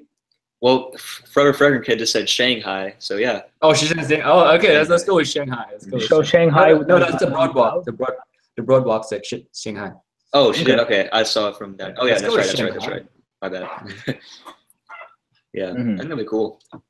Yeah, that's actually a really cool concept of there's so many great cities that you could have transport in scents. You won't ever run out of names for your fragrances. Ever. Yeah. Yeah. So yeah, if I had to pick cities, to be honest, I think just because of their place in the world, if any of you guys are familiar with the Hallyu waves, of course, that's a spread of Korean culture via the internet and other sources. So I think Seoul would be really interesting. Oh yeah, definitely. I think that would make so much sense because number one, I know for a fact that it would sell ridiculously for Nick. Like just because their people show love. Let's be real. Like, you know, South Korea's taking over the world. One Galaxy, one LG phone, one TV at a time. You know what I'm saying? One K-pop MV at a time. So I think Seoul would be like imperative. Pyongyang. I would also like to see them. When Tim said city inspired by cold, yeah, like I'm thinking something from Scandinavia. Like, yeah, I'm thinking maybe Helsinki or Stockholm or something like that. Stockholm would be interesting because I know in Sweden they have this treat. It's called polka gris, and it's like pretty much the origin of like candy canes, you know. So maybe that's something they could incorporate into that or something like that. But I'd be interested in Seoul, Stockholm, or maybe Helsinki or Oslo, places like that. I think that'll be lovely. Nice. Yeah. Shout out to Galavant though, because they make some cool stuff. They do. Pretty creative stuff. They do. And they need more sense. They have 4 right now. Now they got 2 new ones on the way. It's Ashton! like Ashton. Yeah! Or X-Split Broadcaster. As his alias. All right. Is this his first time back in a while? Ashton clearly games because his default screen is X-Split. Yes. Yeah. Yeah! Welcome back, Ashton, to the Team Top 5 live stream. You've been away for so long, bro. Yeah. Okay, so and while we are basically, you know, in a like somewhat of a transition period for this duration of the stream, Ashton, can you get us caught up to speed with what's been going on with Gents, Scents, and everything else? Yeah.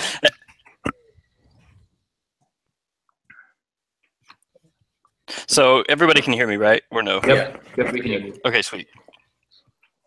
Oh, I had a whole lot of stuff going on, renovating the house, just being super busy in general. So everything kind of took a back seat for a long time.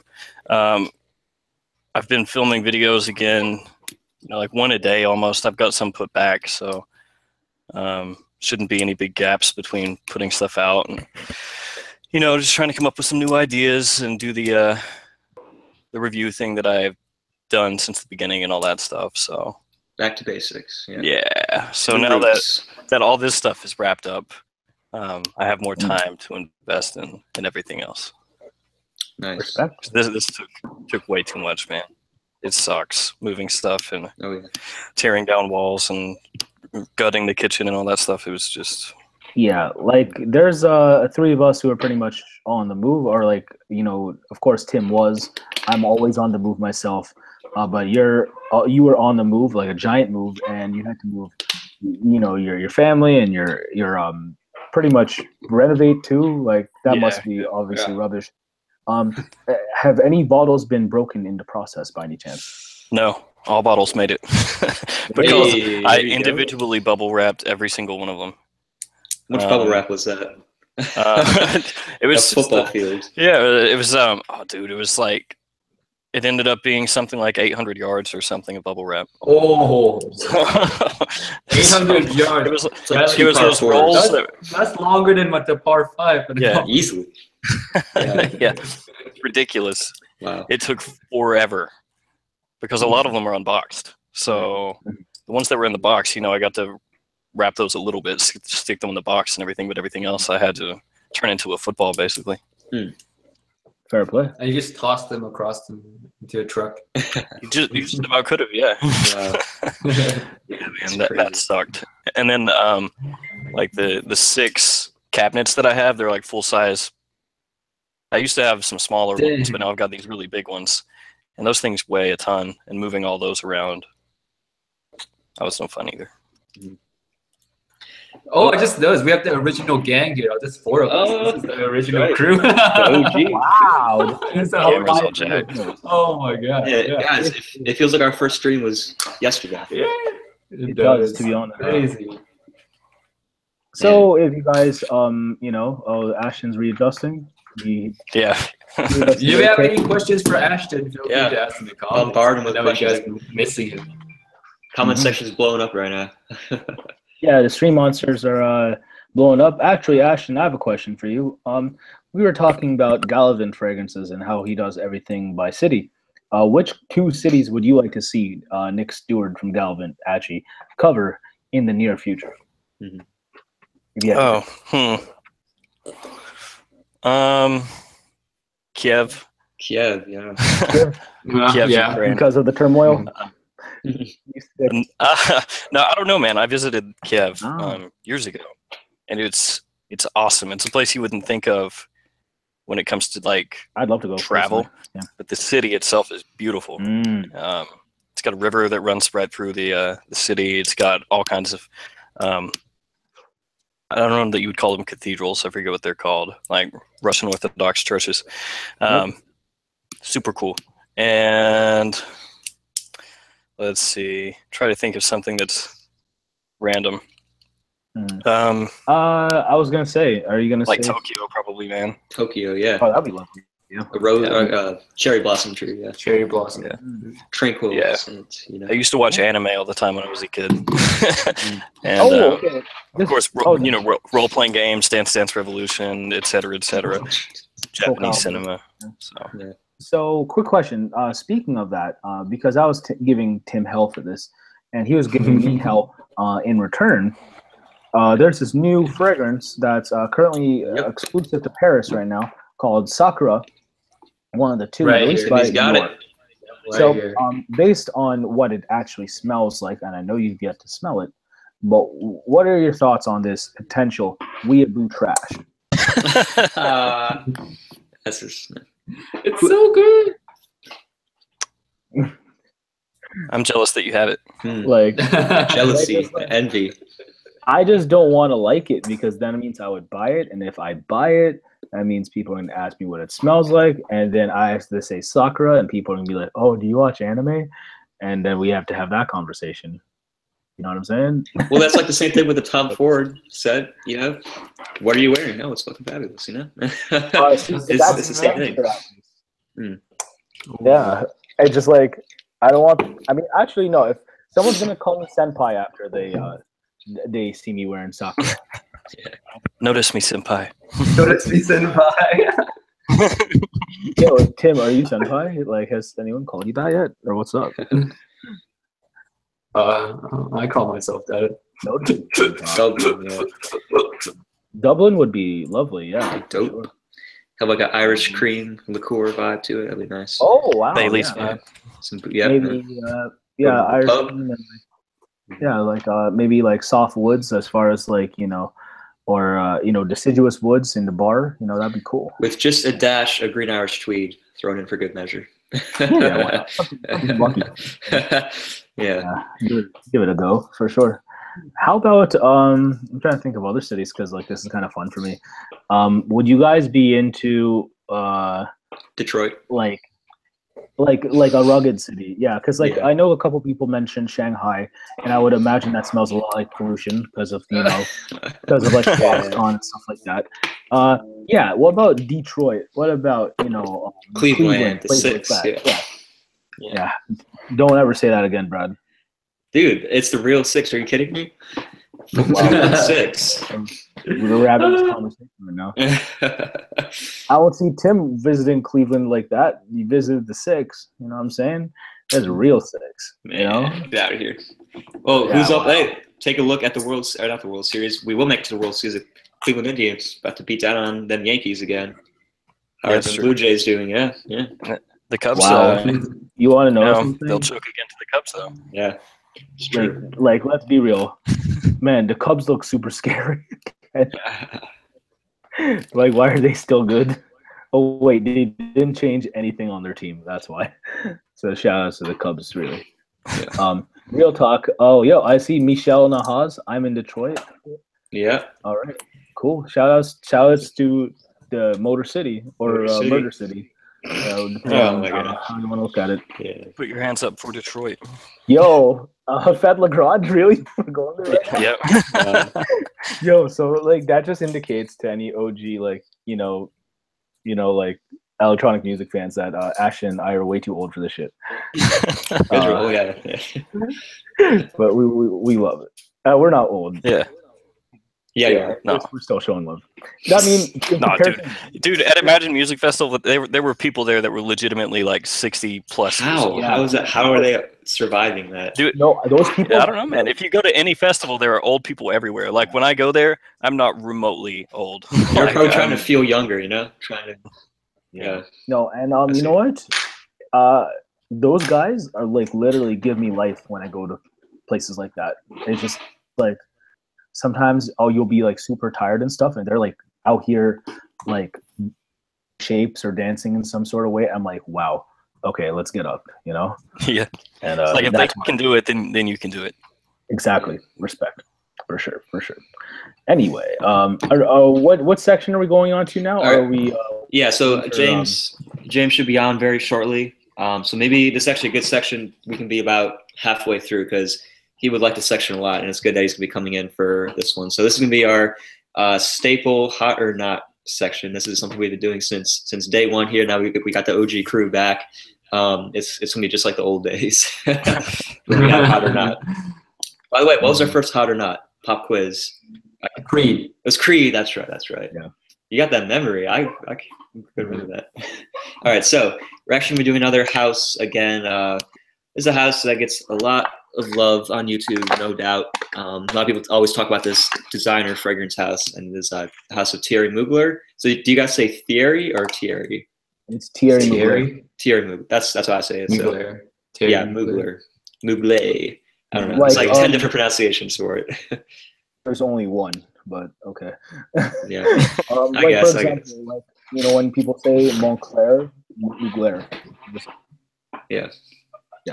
So we got Mugler. Mugler. Yeah. I'd rather Mugler. people say Mugler than Mugler because. Wait. Thierry Mugler. Thierry. Wow. So what's the first one? All right, so we got 8 of them, and we're just going to be giving our quick opinions on if they're hot or not. First one is Angel Men Pure Malt. It's probably their most popular, I want to say. Definitely the most hyped at one point. So I'll go last. Ashton, since you just came on, why don't you go first? What do you think about Amen Pure Malt, hot or not? I'll go to hot. I know we're going to get to Havana, but it's you know, it's right in that same vein as Pure Havana. It accomplishes the same stuff. You wear it at the same time, basically. Fruity, sweet malt. But yeah, I dig it. Not my absolute favorite. Like I wouldn't pay crazy jacked up prices, but I found a bottle actually on. I think it's on Notino right now, going for like in the 40 range. Wow. And I bought another bottle. So if I'm buying a backup bottle when I find it cheap, then I guess that makes it an automatic hot. Nice. Yeah, I mean, what the prices for those bottles were at one point going for 200 or something like that on eBay or some crazy stuff. I think that's pure creation, right? It's $45.90 right now on Notino. Dang. I mean, it's. And if you get like a 10% off code, then like $40. It's always been in like the 70s or 80s for a long time. So that's a pretty big drop for that. Yeah. That's cool. So if you guys want to get Pure Malt, you already know where to head over. All right. To Ashton's house. Yeah. Still my backup bottle. Yeah. I miss making that joke. Oh, it's good to make it. All right, Manny, Pure Malt, hot or not? Easy hot. There's not many fragrances that kind of do malt or like somewhat remotely booze as well as Pure Malt in the price point that it's in. As a result, you combine it with the Amen base. It's actually a very harmonious, accord. Yeah, it's definitely hot. You can wear it for nearly any cool weather occasion. It's a fun fragrance. Suffers a little bit on me performance-wise. Always has, even the vintage. That being said, on scent alone, it's pretty hard to hate. So definitely hot. Nice. All right, Timmy, what do you think, hot or not? I agree. It is quite hard to hate. Yeah. But sometimes it does get annoyingly sweet on me. I think that's just because of my skin chemistry, though. Like Manny always say, or Asian skin, love sweetness. So Yeah, it's a hot. It's a definitely hot. I'll just spray a little lighter when I wear it, and then just like Manny said, there's no malt fragrance like it. Yeah. Totally agree. In its price point, at least. Yeah, in its price point, yeah. Oh yeah, it's up there. Yeah. No doubt. Yeah. So for me, it's close. I don't have a bottle of pure malt, but I do agree that, I mean, whenever you think of boozy designer fragrance, that's pretty much the first one that's going to come to mind. If not, I mean, I would say CH Van Privé. I mean, I know there's a lot of leather in it too, but this is another one that a lot of people, it's kind of taking its place a little bit, at least for like this new era of boozy scents, I would say. I mean, pure malt's still very, very popular, but I'm also going to, I would say pure malt is going to get a hot for me just because it is nice, especially to dry down. It uses the Amen DNA in there nicely, and I think it just comes off as a really good boozy scent. So if they offered smaller bottles, maybe I might get one. Like, I'm still banking on that Thierry Mugler 50 ml, you know what I'm saying? But it'll probably never happen. But yeah, so I think it's a nice scent. It's gonna get a hot for me. All right. All right, so second one up, we're switching directions. We're going away from the Amen line, and we're gonna hit up Thierry Mugler Cologne, the green bottle that is this one right here, Mugler Cologne. Yep. So is this a hot or a not for you guys? Mugler Cologne. Green. Why don't you go after? Yeah. So hot. It's pretty easy. I mean, it's basically Creed Vetiver, only way cheaper. Oh, so you can buy it for And yeah, and it's the original, not the unoriginal Vetiver. Yeah, you can get the big, what is it, like 200 ml bottle? Or is it a... Oh, it's the huge one, yeah. Free? Yeah, it's stupid 10X. huge. You can get it for pretty cheap, yeah. So that's actually what I have. I used to have a 100 ml, then I get the stupid huge bottle. But yeah, it's super easy to wear in any kind of warm or high heat. You can spray it on 15 times if you want to, and it won't offend anybody. Yep. It's just, it's super, super easy to wear and versatile in warm weather, especially casually. So yeah, easy hot. Nice. Yeah, for all the reasons Ashton said, definitely hot. Also, it's cool how Mugler successfully created something that he said he was going to do. That's make a fragrance for people who dislike fragrances. And that is one that you could wear if you dislike being in your own scent cloud. It's hard to dislike being in that scent cloud. So definitely hot. It's also hot enough that Olivier Creed copied it with original Vetiver, of course. So unoriginal Vetiver, not so hot. But the OG Mugler Cologne, I can dig it at its price point. Nice. All right, Timmy, what do you think? Hot or not? Hot. Hey. Hot. I love it. On a super hot day, you really cannot go wrong with that. Or Molecule 01. That's another choice for a super hot day, right? But yeah, that's a fragrance that I wear when I don't want to wear any fragrance, I guess. Just smells clean. Yeah. I wear it to bed sometimes too. It's really nice. Super hot. Super hot. On fire. Yeah. You know what? I'm really upset. You know how most of the Thierry Mugler bottles, they have that little like tab that kind of comes off, right? Mine broke off. And I'm like, oh, I don't know. I don't know if you guys have that. Yeah, right. See, like I wanted to look the way it's supposed to, but I don't know. OCD like that, but it's whatever.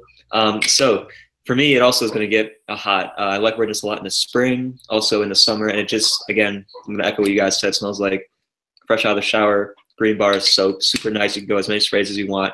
Has good performance, great price tag. I mean, I could go on and on. I've featured this a lot. Had good performance. Had? Well, what do you mean had? I mean, I get like 3 hours now. How recent is your bottle?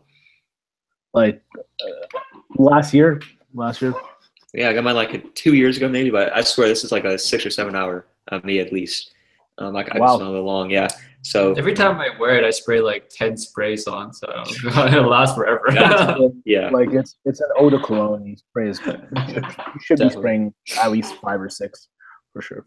Yeah, and wasn't like the backstory? He went to a hotel in Morocco maybe, and had that bar of soap that was in there, and he wanted to copy that exact smell or something. That's what I heard. He has a really exotic story like that. Yeah, of course. Yep. It is Thierry Mugler. What do we expect? Yeah. All right. Cool. So let's go with the Next one in line, the OG, the classic Angel Men. So that is the one that started off. Was that like a 1995, 6 release, something like that? It's been a long time. Okay. Yep. So what do you guys think about this? And this one kind of changed the game. This one like was the definitive like gourmand scent because it was so mind blowing for its time. Ashton, what do you think about Amen, the original? Yeah. So it's difficult. It's one that I wouldn't wear nowadays. Oh, yeah. So I don't know. It's like as a classic fragrance, obviously it's a hot because it changed the game, and it's such a classic at this point that almost everybody's heard of it. And if you have a collection, then you have it. Period. It's you know, it's got a bit of a harsh opening. Can come across kind of tarry, a little funky. Once it dries down, it's really nice though. It's really warm. It projects like a beast, obviously. Lasts forever. It can be apocalyptic if you spray it on too much. So this is one that I'm kind of on the fence. It's like in the time that it came out, obviously it was hot. Otherwise we wouldn't be talking about it now. It wouldn't have spawned all these different fragrances. But it's also one that's a little bit dated. So yeah. I don't know, man. Be honest. Hot or not? For me, it's a not. I'm not going to wear it anymore. So with all the other caveats that I just said, I'll say it's not. All right. Respect that. Yep. Manny, what do you think? Obviously, you have to respect what it's done for, you know, male designer level perfumery, because it made it okay for guys to smell like this is where it started. Like no other fragrance can say that. You know what I'm saying? So when it came to like smelling like almost cloyingly sweet, this is what kind of ratified it for us guys. So in that respect, I respect it. That being said, there's so many other flankers I'd rather reach for, number one. And number two, there's other fragrances in this genre that I would rather reach for even in this price point. As a result, for me, it's a not, but I say that with all due respect because of the previous caveats that I aforementioned, as well as Ashton. Yep. Definitely. All right, Tim, what do you think? Hot or not? Amen. I smelled it. I didn't like it. I think it's because it does have a vintage kind of feel to it, and I'm not really into vintage smelling fragrances all that much. You guys already know. For me, it's a not. With all the caveats that you guys said, of course, I don't have to repeat it for the third time for everyone. So, yeah, not. Nice. All right. For me, yeah, it's like I don't know. That opening is pretty out there. I got to give it the due respect because think about it. We wouldn't have any of these, you know, great fragrances like Pure Malt, Pure Havane, Ultra Zest if Amen wasn't made. So in a lot of ways, it is like the forefather of all these other scents, which is great. But just in terms of, you know, I think it's hit that point where it is pretty old by now, and it smells a little bit dated, I guess. It's something that I would wear personally. No, not very applicable for where I live. I don't think it even gets cold enough here in Virginia for me like to ever really properly wear that because it is, I guess, really strong. So I'm gonna unfortunately give it a not. I feel bad saying that because it's such an iconic scent in our fragrance history, pretty much. But just for me, I also reach for, you know, if I'm feeling coffee, I reach for other scents. Like I'll go for Eomasi Parfumerie J-ROYL. It's got a great hazelnut coffee kind of a scent. So that's something that I think is a ton more wearable. Performance isn't like out the, you know, window strong. You know, it's nice. So that's what I would say. So unfortunately, Amen did not make it through very well, did it? Nope, not at all. It's not good. I feel bad for that. So sorry to the original Amen, but 0 for 4. Okay. Next, let's go with, I think this is one of their newer releases. Was this like a early 2016 maybe? It's Amen Pure Tonka. So this is when that Tonka craze was pretty much in full swing or just sort of starting to tone down a little bit. What do you guys think about Pure Tonka from Thierry Mugler? Hot or not? Yeah. So it gets compared to New Harlem the most, which is a big Bond No. 9 fragrance, obviously. It's one of their more popular ones, especially in the community.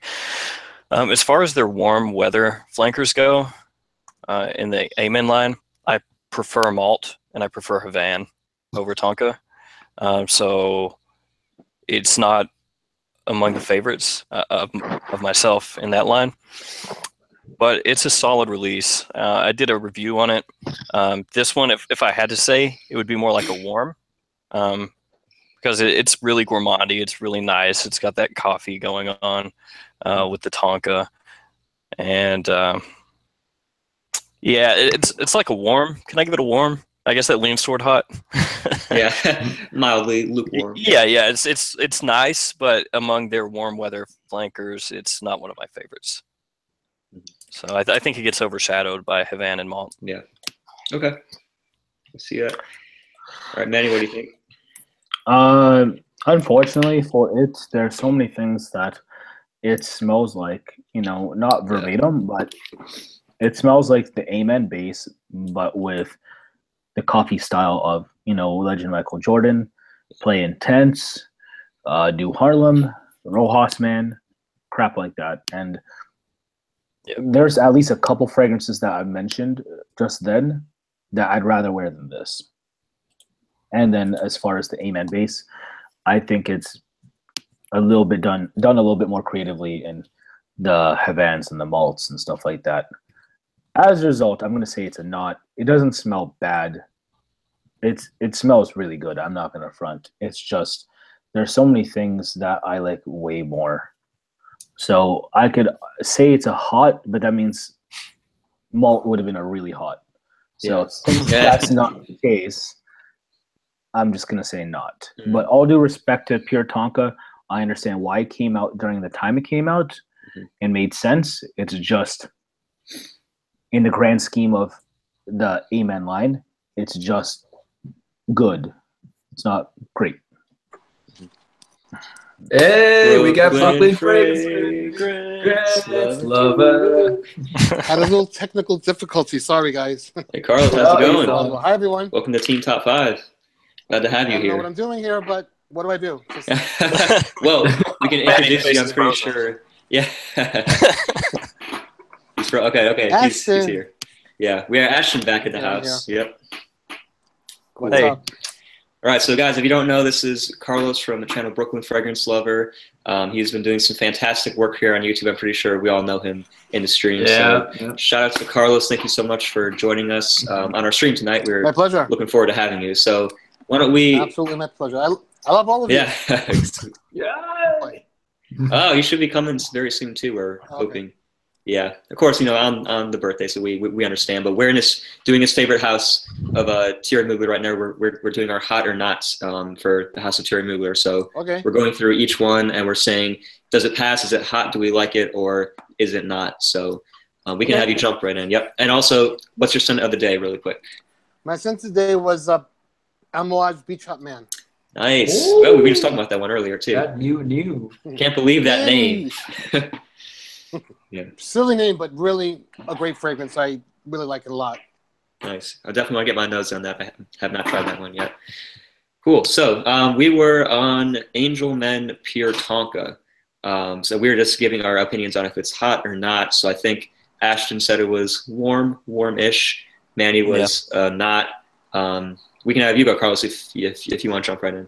I don't own it, but I've smelled it in the store, and it smelled pretty good. But it was like really seemed to me uber sweet, like over the top sweet, which I can be hit or miss with me because sometimes I love it, sometimes I don't. But I did kind of like it more than I didn't like it, but I never bought it. Okay. That was the bottom line. Definitely. Yeah, I feel like that's what a lot of people are saying in the comment section too. You know, it's definitely been kind of a hit and miss, like a polarizing scent. So is it a hot or a not for you, would you say? Since I never bought it, I guess not. Okay. I can see that. All right. So 1 hot, 2 not so far. Timmy, you know, tie things up? Yeah, this one I smelled when I was over in Canada. Manny remembers this. Like, I wasn't too impressed at all with it. I thought it was a little too boring, and you know, nothing you haven't smelled anywhere before, really, in a Tonka fragrance. Yeah. So yeah, for me, it's a not. I'm not excited for it. I'm never gonna buy it personally. Okay. Yeah, I mean. So this one came out right when we had that big Tonka craze. Definitely, like Manny was saying, I see where they were going with this. They were trying to sort of, you know, go on that cash. I mean, I would call it a cash grab, but I see where they were going. They wanted to make money on a note that was doing very well at the time. So I think I smelled this one time, and I really, really want to try it again because from what I remember, I enjoyed it. I don't own it, and I've seen a couple people in the comments say it smells like hot chocolate, and that's actually what I got. It has the lavender, but it has a nice tonka, creamy, kind of like a nice creamy cookie. I don't know. It smelled really nice to me. I got to revisit it. Not really sure, but I did like it off the first impression, and it seemed to be really strong from when I had sprayed it. So I'm gonna give it a hot. Yeah. So I think we're tied up. Two hots and two nots. Yeah. Yeah. Tie things up. Cool. All right, let's go to the next one, shall we? This is actually going to be a woman's perfume. This is the OG Alien. So what do you guys think about Alien? Yeah. All right, Ashton, you go first. So I'm going to assume that Manny really likes this. Probably. Yeah. So Chelsea owns it, and she's worn it a few times. It's jasmine, amber, white florals.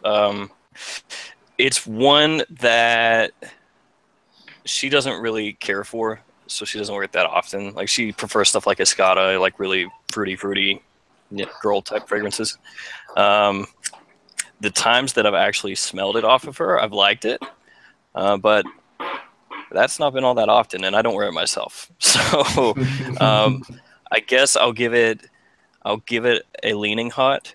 I wouldn't say it's like, yeah, I'm leaning. It's not like I think Hypnotic Poison Eau de Parfum is one of the best smelling women's fragrances that I've smelled, and it doesn't come remotely close to that. But that's why I'm just kind of leaning hot. It doesn't blow me away as much as other people. I think it affects them. With me, it's just like, it's nice, but it doesn't blow me away. Okay, definitely see that. Manny, what do you think about it? Hot. Hey, I had a feeling. I mean, here's the thing: when you're buying Mugler fragrances, like, you're more so paying for how much you like how they do sweets. So it's interesting to see them take on a sweet haber with a heavy white floral, and see it Joyce. It performs well. It's lovely to smell off of a woman or your partner, and I think it's a lovely scent. I mean, for what you pay for, it's hard to hit on for me. I personally don't wear it, but I definitely do like smelling it off of people. Okay. So hot. Yeah. All right, Timmy, what do you think? This one is a hot for me because I of course I don't wear it myself, but like I recommend it to my relatives a lot. Why, like my aunt. Well, we'll get to that in a minute, I guess. Yeah. But yeah, I do recommend it to like my relatives a lot. My aunt asked me what fragrance to wear or to get. I was like, oh, go smell Alien if you haven't smelled it yet. That's a nice one. There's nothing bad about it in my personal opinion. So I can't give it a not. I have to give it a hot. Okay. Hey, it's doing better than I thought it was going to do. Carlos, what do you think about Alien? Well, my favorite color is purple. I love the bottle. I love the way it smells. I personally wouldn't wear it either, but I think it smells great on women. It's not offensive. It's a beautiful floral. I do like white florals. What's he giggling about? Yeah. I like it. I think it's hot. But I do own Alien, this one. I don't remember what it's called. Alien Essence. Or something. Okay, yeah. I'm looking for it. I'm looking on Fragrantica here. It doesn't say on the bottom, but it's really good. Mm-hmm. And the guy could definitely wear this. I know several gentlemen who do wear this. It's got a lot of vanilla. It's Alien. I don't know. I have no clue. Yeah, their names are kind of crazy, to be honest. It's hard to keep track. That's one of the Essence ones, though. Yeah. I think it's Essence. Alien Essence. Yeah, Alien Essence Absolute. Yep. Is what it is. Okay. This guy right here. That juice color looks. It's really good. Yeah, it's probably strong. That's like the OG juice color. Yeah, because I have the one that's a little bit more golden, like in a light gold. But yeah, no, that is that's definitely beyond eau de parfum concentration for sure. Super powerful. I think it's lovely. That's for sure. Definitely. All right. I feel bad saying this, but I just don't like Alien. So I'm sorry. Maybe my 12-year-old nose feel bad. Never isn't feel bad developed for yet. how you feel. Yeah, I mean, I don't know. Bullshit. maybe my nose just needs to grow up a little bit, but from when I smell, it just smells really dated to me, and I'm like, I can smell it sound like my grandma, to be honest. I don't know. It just never really jived with me. I think there's, you know, a lot better women's perfumes out there, I guess. I mean, I just for like younger, you know, I guess if you're a lot older. You're still 12. Exactly. See, I don't know about this yet. Yeah. So I'm just gonna say it's not for me. I know a lot of people like it. That's cool, but I just strong white floral fragrances tend to seem old to younger people. Definitely. Yeah. Mm-hmm. So I'm not the fan of white florals whatsoever. Yeah, for sure. Yeah. So unfortunately, I'm sorry, guys. Not for me. Don't be sorry. don't be sorry. Why be sorry? I don't know. You're not me. All right, let's go on with this next one. There's gonna be some jokes with this one. This is Amen Pure Wood, of course. Pure wood. Pure morning wood. Pure wood. Had to put this one in there. It's a meme at this point, I would say. All right, Ashton, why don't you start us off? Yeah, so this one is probably. Would you think this is probably the most overlooked men's flanker from this line? Because Havana and Malt are really hyped up, or at least they have been, and then Ultra Zest was really hyped. I don't know. It's up there anyway. It's ones that don't get hyped. Yeah. So Pure Wood, you know, it's a nice vanilla woody fragrance. It turns into kind of like it gives you kind of like a softer feel than a lot of these other ones. It sits a little bit closer. It gives you kind of a closer scent cloud.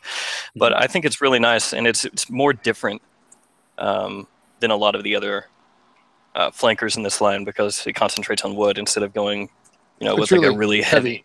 Yeah. So for me, it's going to be a hot. It switches things up more, and I think that it's pretty versatile as far as what it does. More versatile than like a Havana or a Malt, even though I love pure Havana. So I'll give it a hot. I can definitely see that. All right, Manny, what do you think? Hot or not? Yeah, like in comparison to everything else, I mean, as far as versatility is concerned, yeah, because like Havana is like, let's be real, it's like a having good time kind of fragrance. Pure Wood, a lot more subdued. Yeah. Definitely more reliant on the patchouli base side of things when it comes to the Amen DNA. Definitely woody, of course, as the name implies. That being said, I've never felt inclined to own it. I've fallen in love with other woody scents. Typically, like this is just not the style genre that I fall in love with mostly either. It's hard for me to say it's hot. So I'm going to say not, to be honest. But it's not awful. You know, it's not a bad fragrance. Like objectively speaking, I'd probably give it a 6 or a 7. So it's not bad. It's just not me. Gotcha. All right, Timmy, hot or not? When I first smelled this, it reminded me of my wood shop class back in high school. Like it smells like wood shavings, so cool. sawdust, and I liked it a lot. I remember really liking it, and I still want to own a bottle till today. So I guess just with that, I have to say a hot.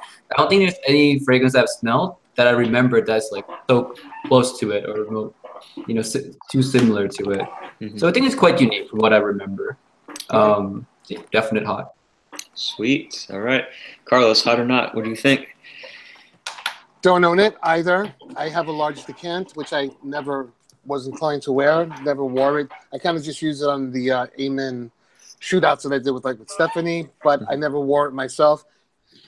Didn't smell bad. It was okay. Didn't love it. So, not. Yeah. Okay. Yeah, this is one that like gets a lot of mixed reactions from people. I will say it wasn't what I expected when I first tried it. You know, I was expecting woods all day long, but I did get that, but it kind of went in a different direction. It has a really nice texture to it, I will say. It has, you really feel that dryness in there with the vanilla.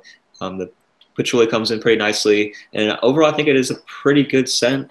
I need a little more experience with it, but I will say I think it's one of the coolest looking Amen bottles too, as far as like their flasks go. How it has that like woody kind of a texture to it with the granite. It was pretty sick.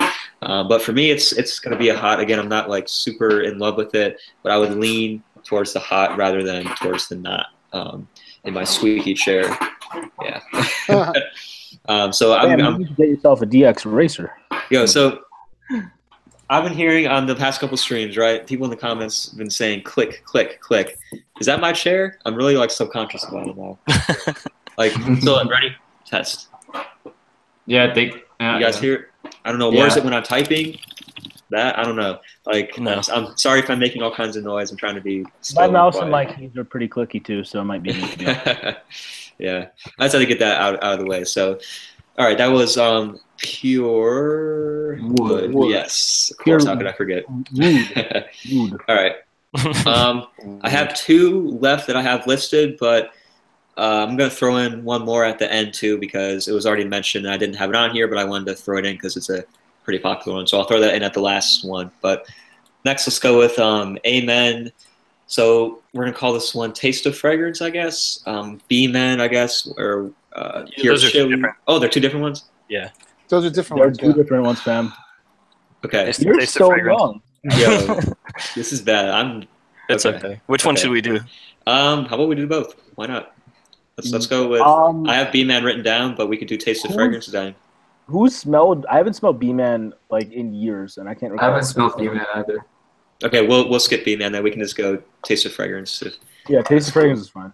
Yeah, so we got to smell that one. All right, Ashton, Taste of Fragrance, that red star. Yeah. So I gave Amen a nod. And Taste of Fragrance is basically Amen with a chili note. Chili. Yeah. And, chili. you know, it changes it up a little. It adds a little spice. But the sentiment still pretty much remains the same. And Taste of Fragrance is typically a good deal more expensive than Amen because it's harder to find. I've got a bottle. I will probably never wear it in my entire life. So for those reasons, the fact that it's not that much difference other than a little bit of a spice kick up, and the fact that it's probably double the price of a typical bottle of Amen, I'll have to say not. Okay.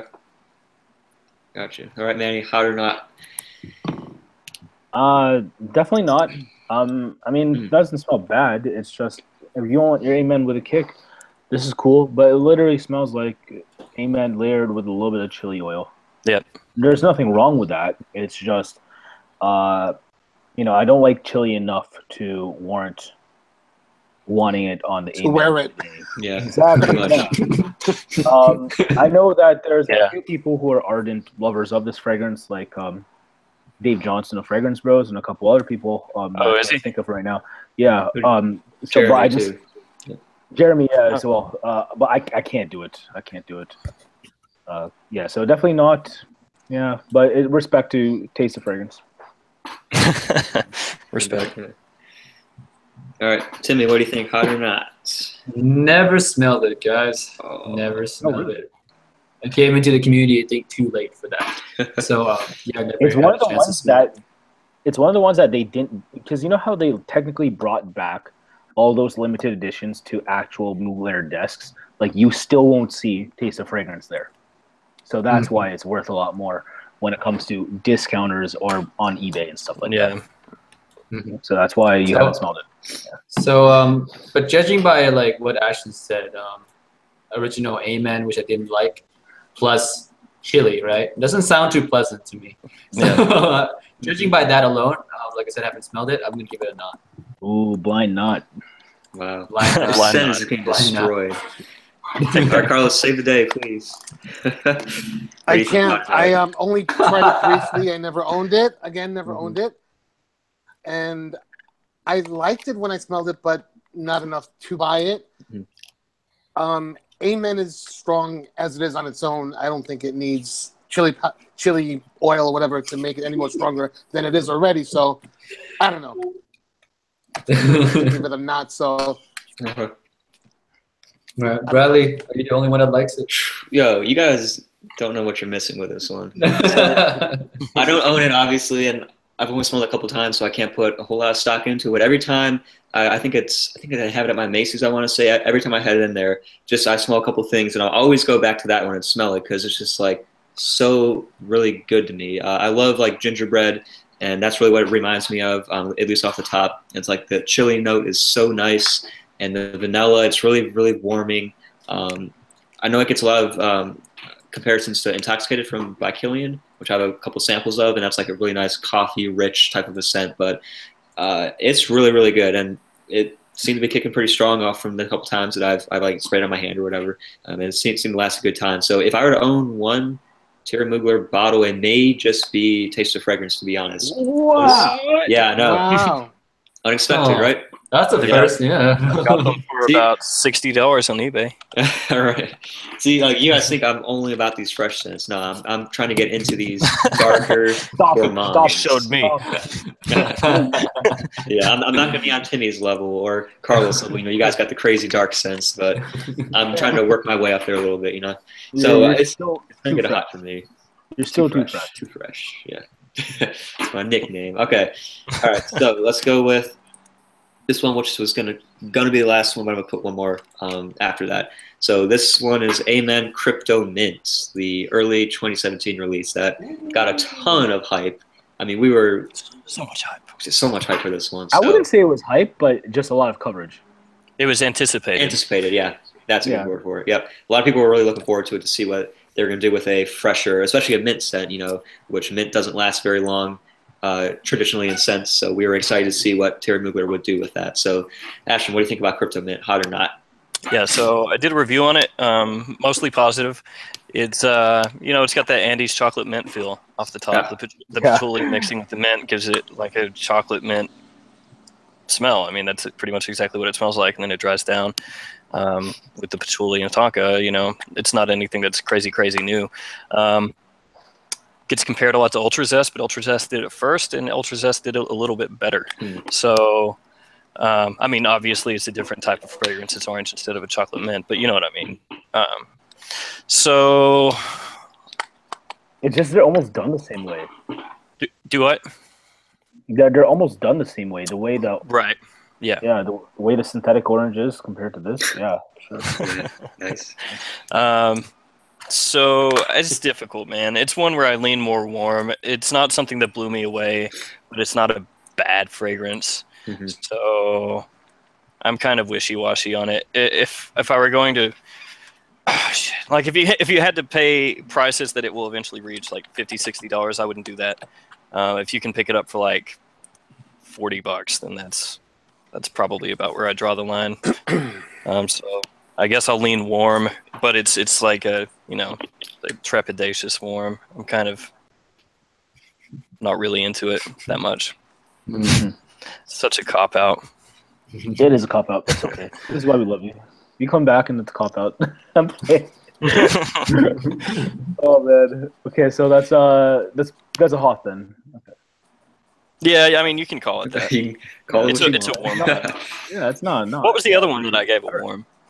Tonka. Tonka. I view it pretty much the same way as that. Okay. Where yeah, it's you know. Yeah, because I can't say it sucks because I smell it and I don't smell it and go like, oh, this smells terrible. But at the same time, I don't smell it and go like, oh, this is definitely really good and something I would wear. So. Okay. Sweet. All right, Manny. And I did buy retail like an idiot. So. Well, it's like 90 when it first came out, right? 85, 90? I guess. I bought it off their website. I got screwed. Actually, you know, based on that evaluation, since that's how you bought it, is it a hot or not? It's a not, based off of that evaluation. Yeah.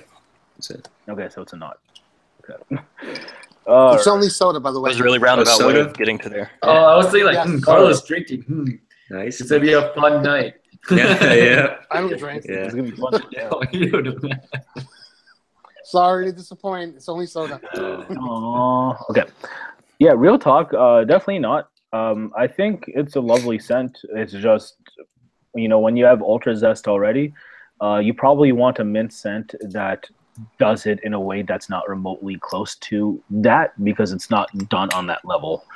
So I prefer Ultra Zest. I prefer it so much that when I smelled Crypto Mint, I'm like, I couldn't picture myself owning both and using both. So that's why, to me, Crypto Mint's a not, but it's not awful. And if you're into it, more power to you. I'm your biggest fan, but just I don't think that it's full bottle worthy for me, even discounted. Yeah. Dang, critical hit right there. Brutal. Yeah. Wow. Pokemon critical hit. Said wishy-washy, and then you said critical hit. All we need is Steven G here to drop some Pokemon bars. That'd be lovely. That's right, Pokemon. Come on, boys. Gotta catch him. Timmy. Ash Ketchum right there. Yeah, he's so wishy-washy. He's Ash Ketchum. All right, Timmy, hot or not? Crypto Mint. I didn't hate it, but it was too creamy. I don't know. When I think of a mint fragrance, I want it to be more refreshing, bright, airy. That mojito It was vibe. I wanted more like a mojito vibe, I guess. So I was taken by surprise when it's just creamy mint. It's a weird combination for me. I don't know if I enjoy it way too much. And when I had my friends smelled it, they were like, "It's just toothpaste." Like when Emily, if you guys remember Emily, like she said it was toothpaste. And I'm like, oh, okay. Okay, I guess I can see toothpaste too. So for me, it's a nod, judging by from my experience. It's just a weird combination overall. Yeah, I can definitely see that. All right, Carlos, hot or not? What do you think about Crypto Mint?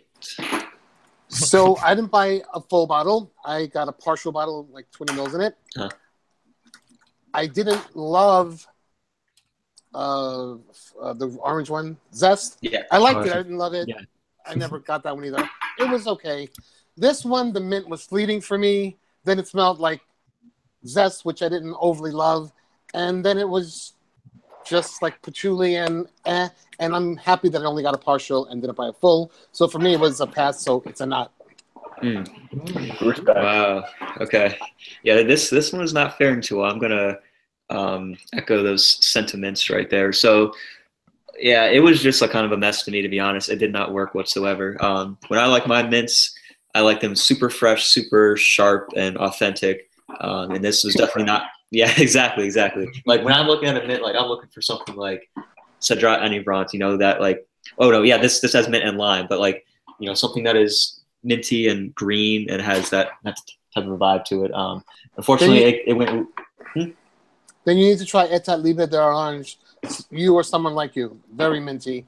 And the one I'm wearing today, a Beachhead, has a. He owns it. There you go. It has that. It's like a you can smell the little hairs on the mint leaf. That's how I would describe it. It has like a stem. It smells like a mint stem. Sorry, weird description of that. That's cute. I get it. I know Yeah. exactly what he meant. Yo, That's totally how it sounds to me. The little hairs on my head. That was so meta. That was so meta. That's me a new meme, like mint hair leaves. Go in the comments right now. Yeah, but back to Crypto Mint, back to bashing Crypto Mint. It just didn't work. I get the toothpaste vibe. I wasn't a big fan of that. It didn't really, to me, work with the patchouli and vanilla base. I don't know. I think they should have just gone with another note. I would love to see pure oud or pure something else. I think, especially to release it in the winter to very early spring. I don't know. I feel like that was a weird time to release it too, in my opinion. I was expecting Crypto Mint, summer, freshy, that kind of stuff. I would have been totally on board, but it just was a miss for me. Wow. Okay. We have one left because I'm gonna throw this one in because we have mentioned a couple times, and it is of course Pure Havane. I originally did not have it in, but I'm like, how could I not put in Pure Havane? So let's talk about that one. Ashton, I know I'm thinking you're a big fan of that one at least. Yeah. What do you think about Pure Havane? Yeah, that's my favorite from this line. Yeah, that honey tobacco sweet with that vanilla. Not too terribly much of the Amen base. Obviously it's there, but it doesn't overwhelm all of that sweetness. And that's what I like. Get a lot of compliments from it, believe it or not. It's actually one of my most complimented fragrances for whatever that's worth. Wow. But I'm a huge fan of sweetened honeyed tobacco fragrances. I don't know why, I just really dig them. So Havane is an automatic love, ultra hot fire lava. Don't burn yourself with that one. Super hot fire. All right, Manny, how are you gonna follow that one up? Ooh. Pure Havane, yeah, no, it just, I remember when pipe tobacco was coming back in style, technically. I mean, it took a while for it to kind of start off when, Tobacco Vanille dropped back in 2007, but we've had a series of tobacco fragrances since debut. And I think the best one at the price point that Pure Havane is Pure Havane. So for me, it's definitely hot. I wear it for nearly anything during this time of the year. Yeah, no, it's lovely. And for me, it's, the pinnacle of Mugler flankers. And I think It does what it needs to do with the A-Man base, with a very like velvety cherry tobacco. I don't think it's too harsh for me, so I dig it, as Ashton would say. It's a hot. To take it. Nice. 2-0, Timmy. Or you keep this train going. Don't screw this up. I don't know, dude. I don't know, man. You gotta go against the hype. No, I'm kidding. Pure Van is Pure Van. There's not much to hate about it. It's true. I don't know. Like, I've been wanting a bottle for a while. I don't know why I haven't yet. Oh, I probably should get to that. You have so many tobaccos, though. I know that. I think that's why I have so many tobacco fragrances. I don't think I get lost in the shuffle. Yeah, my collection. You're gonna feel like if you already have Tobacco Rouge, why would you want this? Exactly. I already have Tobacco Rouge by Faydon. Carlos knows that one, right? Yeah. That's an amazing one. Wow. One of the best. I smelled that Oswald the first time. I was like, wow. Yeah. But Pure Van is not a bad fragrance by any means. I would love it if I don't already own Tobacco Rouge. So, yeah, I'll give it a hot. Nice. All right, Carlos, 3-0. It's going pretty good right now for Pure Van. Never owned it. Have smelled it. Have it. Oh, yeah, this sounds good. Love it. No, I love it. I think it's really good. But again, I have a lot of other tobacco fragrances. Yeah. And I keep saying I don't own the bottle, but I do have quite a few Muglers. Pure Malt, Pure Coffee. Oh. A bunch. Amen, B-Men. But I never bought this one, but it is really good, and I'm going to give it a yes. Hot. Sweet. Yeah. Is this that could be Carlos' first yes? Yeah. You're the man, Carlos. No, I like Alien. Oh, yeah, that's right. Oh, yeah, that's Alien. Yeah. Okay. Pure Van, right? So I don't own the bottle. I do really like it as a scent, but I will never get a bottle of that because I already have Insurrection Wild right here. Come on. Yo, are you kidding me? I know you guys are mad right now. I know you guys are mad. I know you're mad. Who's honestly tried this before? Let me know. I've never tried it. Nope, never. Dude, it smells phenomenal. And for how I got for like $20, $25 or something like that. This has beast performance.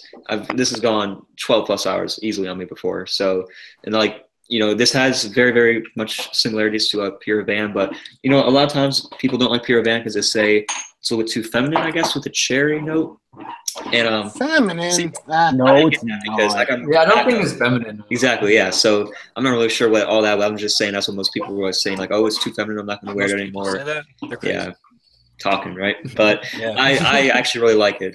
Tobacco, vanilla, it's got just a beautiful combination. Of course, you could find this combination in many other fragrances. By Killian's Back to Black has a kind of similar vibe to that. Parfums de Marly Hair, Tobacco Vanille to some extent. I mean, there's lots of fragrances, Tobacco Rouge from Faydon that go that way. Pure Van, I'm not sure. 1821? 1821. You could, yes. Thank you for shouting that one out. I love that. You guys are the OGs. I forgot to put... by the way. Again, Brad and Carlos were like the first I bring that shit out for sure.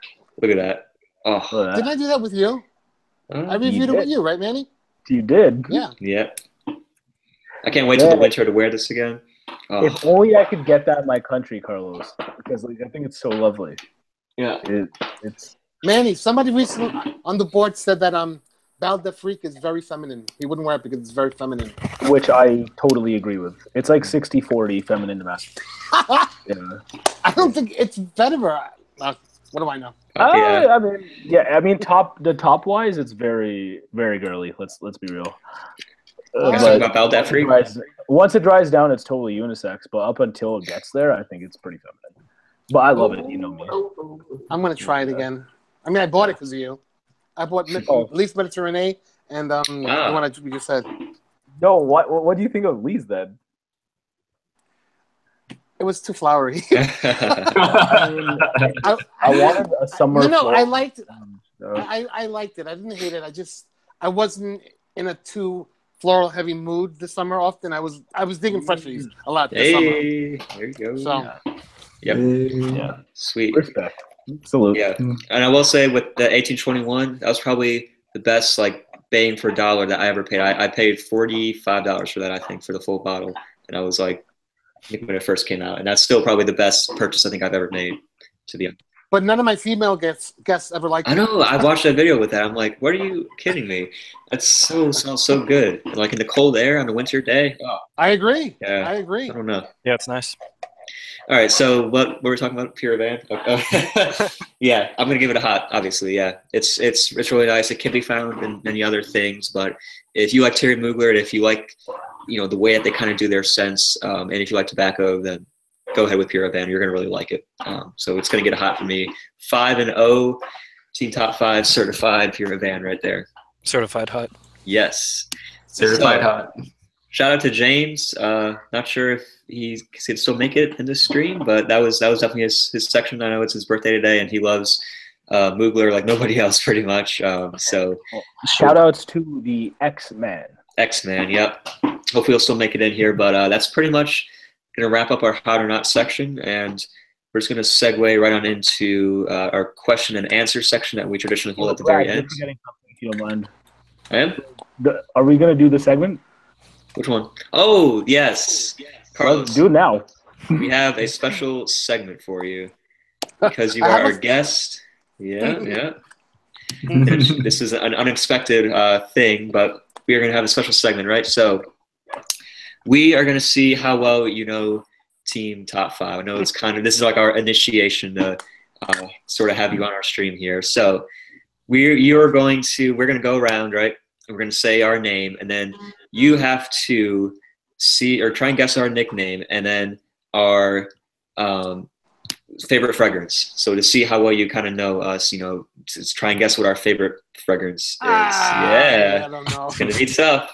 Some of us may be easy, some of us may be harder. So we'll see. Who should we start off with, guys? We do rock paper scissors or something. Let's start with Ashton actually. He's been back first time back this week. Okay. Too. Yeah. Okay, so Ash. So should we just say the nickname because that's kind of yeah. Okay. Yeah, I'm not gonna know the nicknames. Okay, so that's Ash. Ash. Yep, AKA Ash Ketchum. So just around these parts. That's quite hard to guess. Yeah. All right. That's what I would call him. What's up, Ash? Hello, how are you? So, can I at least know what house? It's that fragrance. I'd like. Yeah, I mean, otherwise it's going to be just way too many, right? Yeah. Which I'm sure the house will have too many for me to choose from.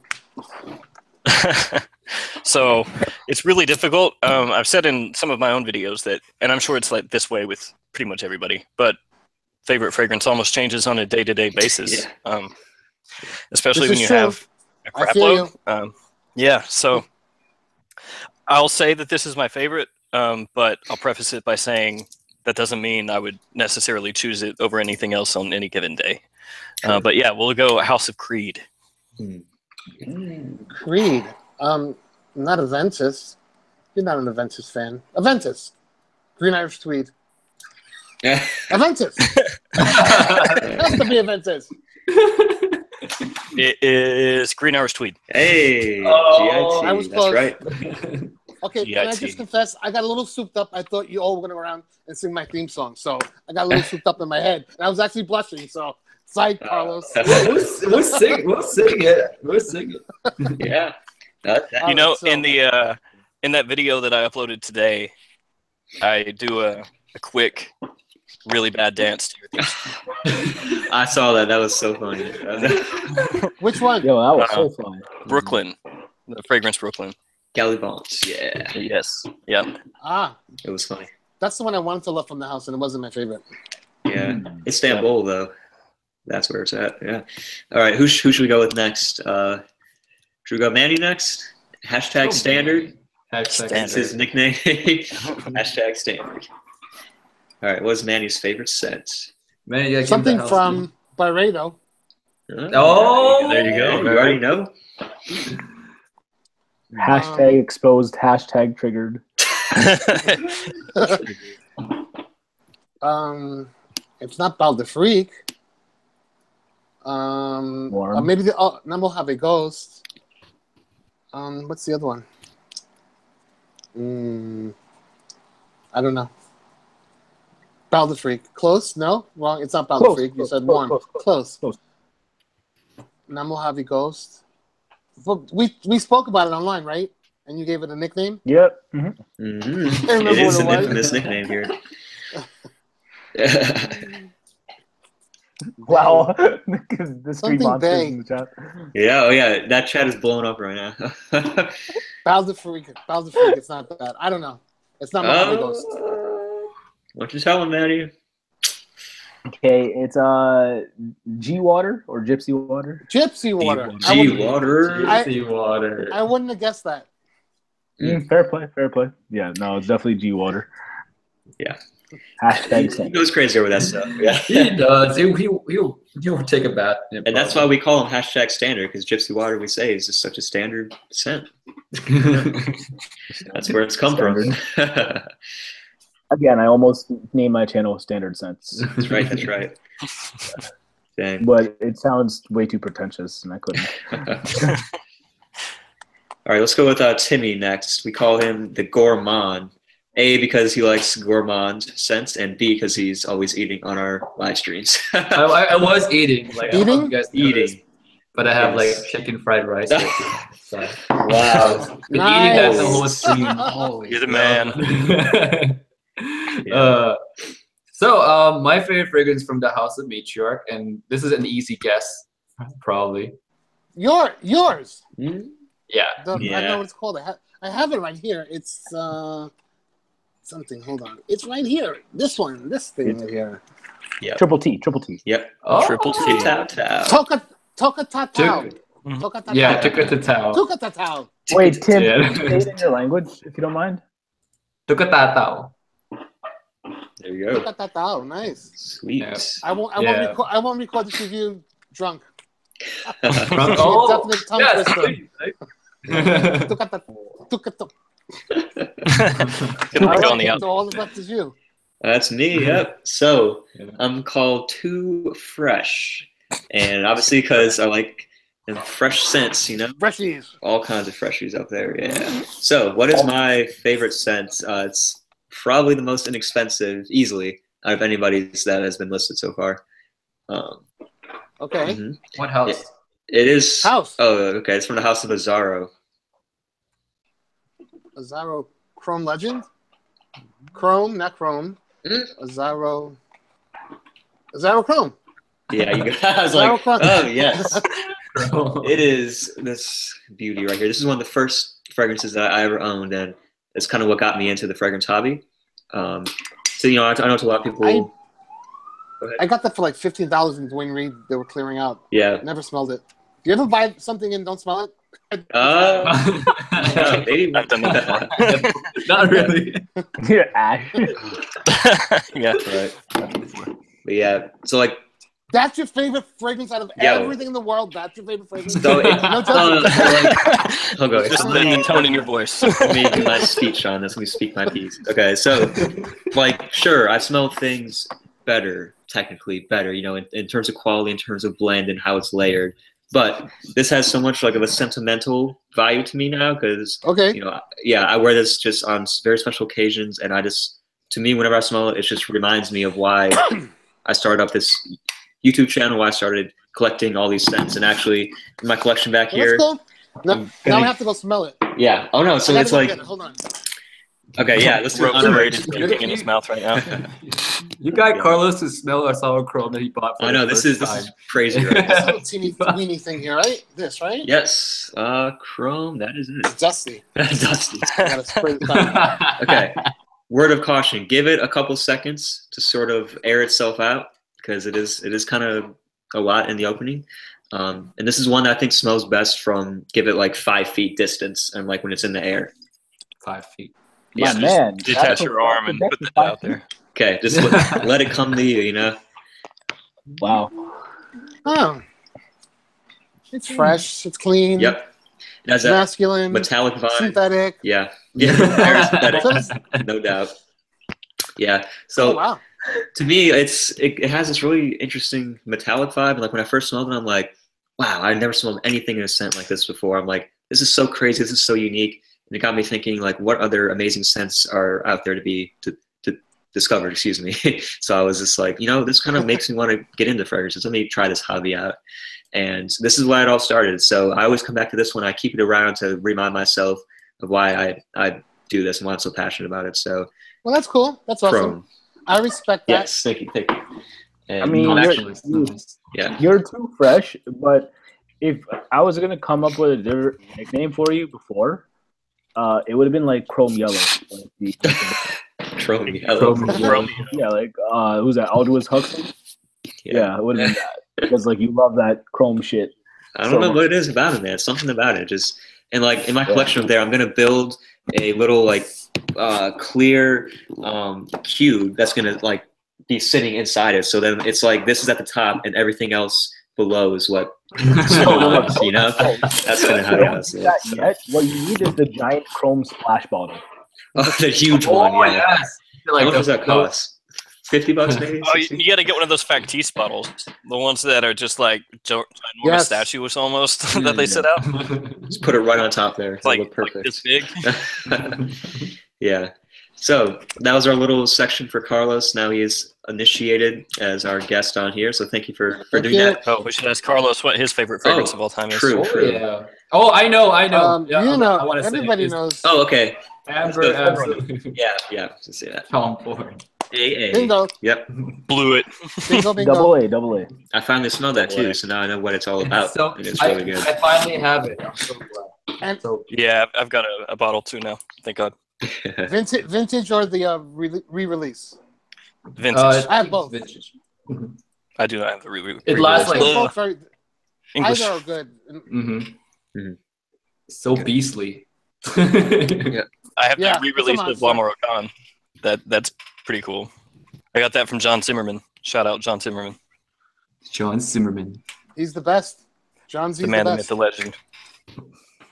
Sweet. All right, so that is gonna. I want to do this again when I'm drinking. Next time. Yeah. Okay. No doubt. Be a good time. So let's go into some question and answers. Let's go wrap this stream up here. So I just asked you guys in the comments if you've got any questions for us, anything at all, you can let us know about that. And this is the time to ask them because we're going to be answering all types of questions. And whose channel is this coming from? Where can I go watch this comments and stuff? Team Top 5 channel. Yep. This is on the new or dedicated team channel, Team Top 5. Yep. Okay. I'll send you a link, Carlos, over on Facebook. I got this one. I'll find it. Team Top 5? Yep. Cool. So any questions a little bit farther back? I'm trying to look. Oh, there it is. I got to subscribe. I wasn't subscribed. Oh, shame on me. I'm subscribed now. I made it 167. Forever Fragrant Ked said, imagine snacks. I think that's pretty. Imagine snacks. That's pretty fitting. Imagine snacks. Yo, Cooper has a really good question, guys. All right. Which fragrances do you consider worthwhile in having both the EDT and EDP? Wow. Yeah, that's one, man. I have never even thought to. Huh. Yeah. I see Luna Chanel pop up all the time. Yeah. For example, I know for a fact that, for example, James J-ROYL, my man, birthday boy, he owns like Terre d'Hermes in both formulations. He does, or concentrations. He owns Bleu de Chanel, both concentrations. And I can't say that for anything I have, to be honest. Like, not even for Gypsy Water could I rationalize having the eau de cologne for as well, you know? So, yeah, for me, nothing typically, but if you guys have an answer, I'd love to know. Okay. Yeah, so for me, I don't know if this is kind of like a cop-out or anything, but technically it is right. Dior Homme and Dior Homme Intense, I guess. I mean, they are kind of accomplish similar things. One could be like a daytime or for formal. The one could be, let's say, date night or something like that. Aren't those both eau de toilette? This is eau de parfum right down there. Aren't they different fragrances though? Technically, yeah. Oh, okay. So we're doing like same. Okay. Like same fragrances with two. Okay. Two formulations. Yeah, I don't know. In that case, it's kind of hard because really the only thing that changes technically is the performance. Because then was. I'm going to think about that for a second. Let's see. It's tough for me. Like, there's one that popped out right away, and that is Bleu de Chanel. Because some people like the EDT more than EDP. Some people I like got EDT more. Yeah, how about this one? Don't think about one eau de parfum. Yeah. I don't know. EDP. Do you like the EDT more than EDP? I don't think there's a big difference. I mean, performance from what most people say, but I get good performance on this one anyway. Thankfully. Performance from the EDT of the one? Fairly good, yeah. Actually, about 6 or 7 hours. Which, and the thing is, the projection. Like, longevity isn't like great, but for some reason, this one really pushes off my skin. Like, I mean, I can fill a room with like literally 2 or 3 sprays. I'm not joking. Wow, it's something really weird. I know. You have majestic skin. Yeah, majestic skin for sure. I guess I don't know, but dude, with some other scents just don't last to me that are like supposed to be beast mode. So it's like a give and take, I guess. I don't know. Yeah. Oh. Now that we're on this topic, I'd like to ask Carlos, what do you think of like the future release Dior Sauvage EDP? Like Dior Sauvage EDP. Yep. Well, I wasn't a diehard fan right away. I got a lot of slack because I didn't love it. I didn't hate it. I didn't even bash it, but I got a lot of slack for almost a year after I didn't give it a glowing review. People hate it. What remember this? Could they possibly do? I don't know. Yeah, exactly. I was like, how do you make it different? And Broxton. You know, it's pretty strong. It's pretty strong on its own, I think. But I don't know. Maybe make it less synthetic. I don't know. but that's not a diss. Synthetic is not a bad thing. You know, I always say that when I say synthetic, it doesn't mean I'm necessarily saying it's bad. You know, to perfumery, I think I like having naturals and synthetics balance each other out. Is the bottom line. And but I don't know. I'm stuck. I don't have an answer for that question. Yeah. But I'm definitely looking forward to trying it. It's all basically like speculation from all of us. No, it's not out yet at all. So we're all just giving our pre-thoughts before smelling. I went looking when I saw in the boards. I went looking at it and I couldn't find anything. I think it's gonna be a Fragrantica or anything. Either late this year or 2018. Yeah, I think we'll probably wait until next year. To be honest, like kick off the year on a big note. Probably. That's just my things. It's going to be on Fragrantica, thumbs down like crazy, and it's going to smell like SpongeBob. Yes, SpongeBob and Gary fragrance. That's so ridiculous. Smell like Secretions Magnifique, probably. We'll see that one up there a couple times, I bet. CascadeScents actually asks a really good question. So if you were to recommend a fragrance to each of the other reviewers based on their personality, what would they be and why?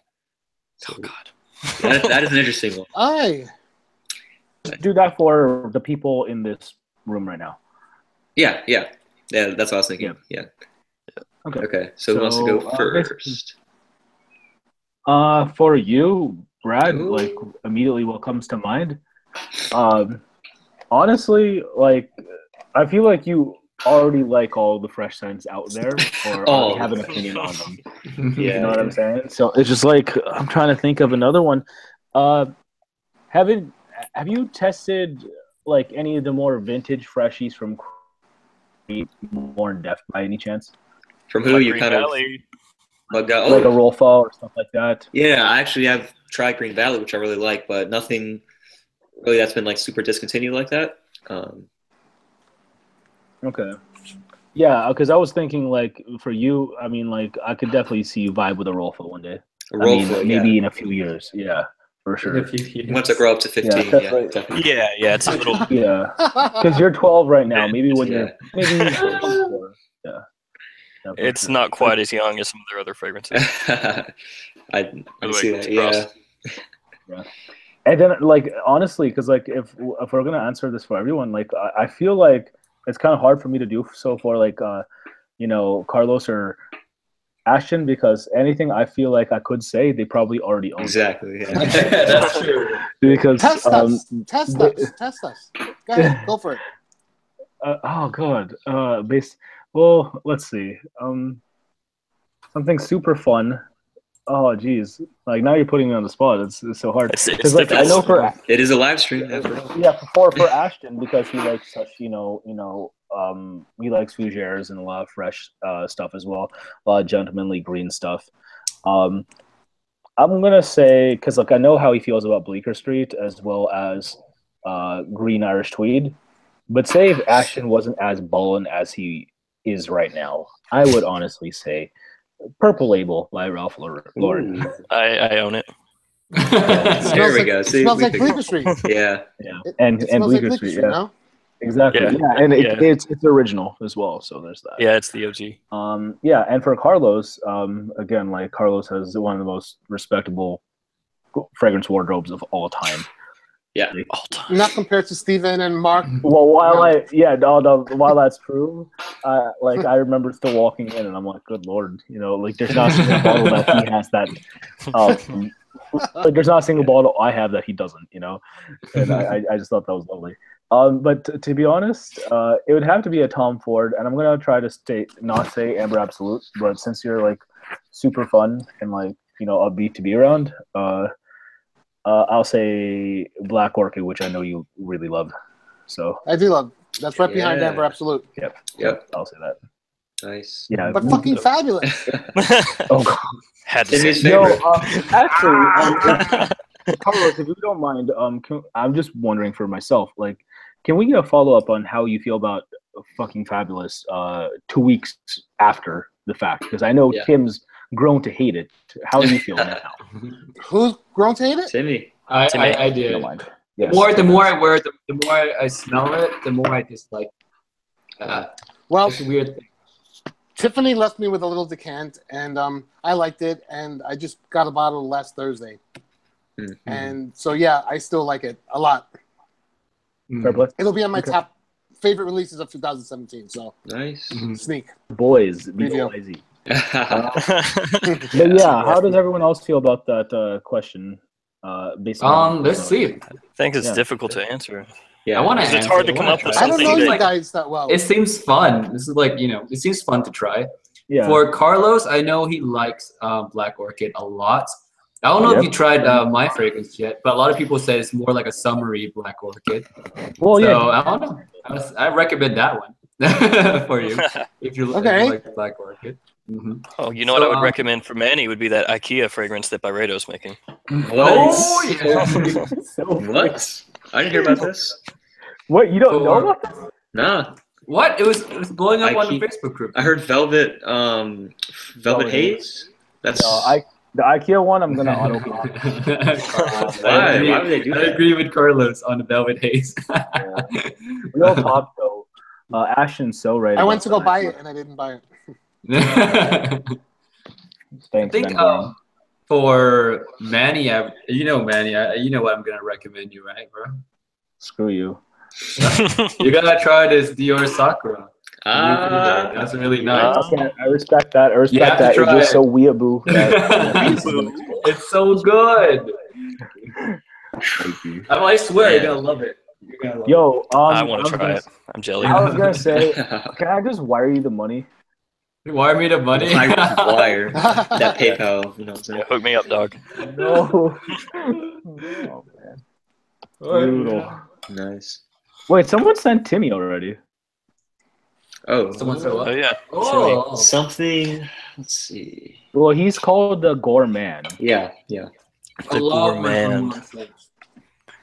Huh. I'm like looking over at some niche bottles, trying to see if any of them. Yeah. Same. What doesn't he own that is gourmand? He owns everything gourmand. I love everything gourmand. Pretty much. How about have you tried Montal Honey Oud? That's pretty good. It is pretty good. I haven't really dabbled with a lot of Montals. I'll have to try that. But Timmy. Yeah. That's a nice one too. Yeah, that's a nice one. Yeah. That's a nice one. Yeah. It's nice. Sweet gourmand. Good. So gourmandy, so good. The feed is going cuckoo here. It is. It's blowing up. Oh, is it? Okay. Yo, shout outs to all the Stream Monster today too. I see some of the some fragrance reviewers in the chat. Cubano, yep. Cubano. You got the Broadwalk up in here. Scents. Yep. we got all y'all showing love. So thank you for staying up and tuning into Team Top 5 featuring BFL, Mr. Brooklyn Fragrance Lover. I'm just saying this because, believe it or not, I have to take off, guys. But it's been lovely as always. So I'll catch you all next week and keep me posted about everything. All right. Sounds good. All right. Thanks for having me on. Yeah. Thank you. Thanks for coming through. Appreciate it, guys. Yep. Standard. See you. Later. Okay. We'll probably just do like one more round of questions, maybe two, and try and get this wrapped up before 10 o'clock. Yep. That's a pretty good time. Oh, okay, it's 9:45. Yeah. These streams, time just like flies by. Fly by. Yep. All right. So a couple more questions. Anybody see anything in the comments? Let's see.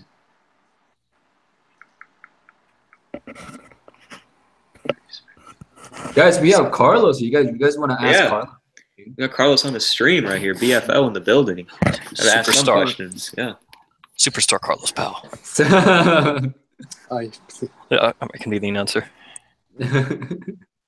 Let's see. Crickets. Yeah, I know.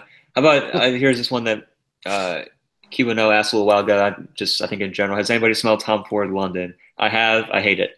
I have That's not. all I need to know. I own it. What? How's that? I own it, man. I have shitloads of Tom Ford private blends. Yo, how do you wear that? That's not even possible to wear. I take the lid off and I aim it. That's how. That's not that bad, man. I think you're just too young to pull it off. Yeah, probably. Yeah, you're probably right. Oh, I have a question for Carlos. Carlos, out of everyone who ever visited your place, who sings your jingle the best? Ooh. Right.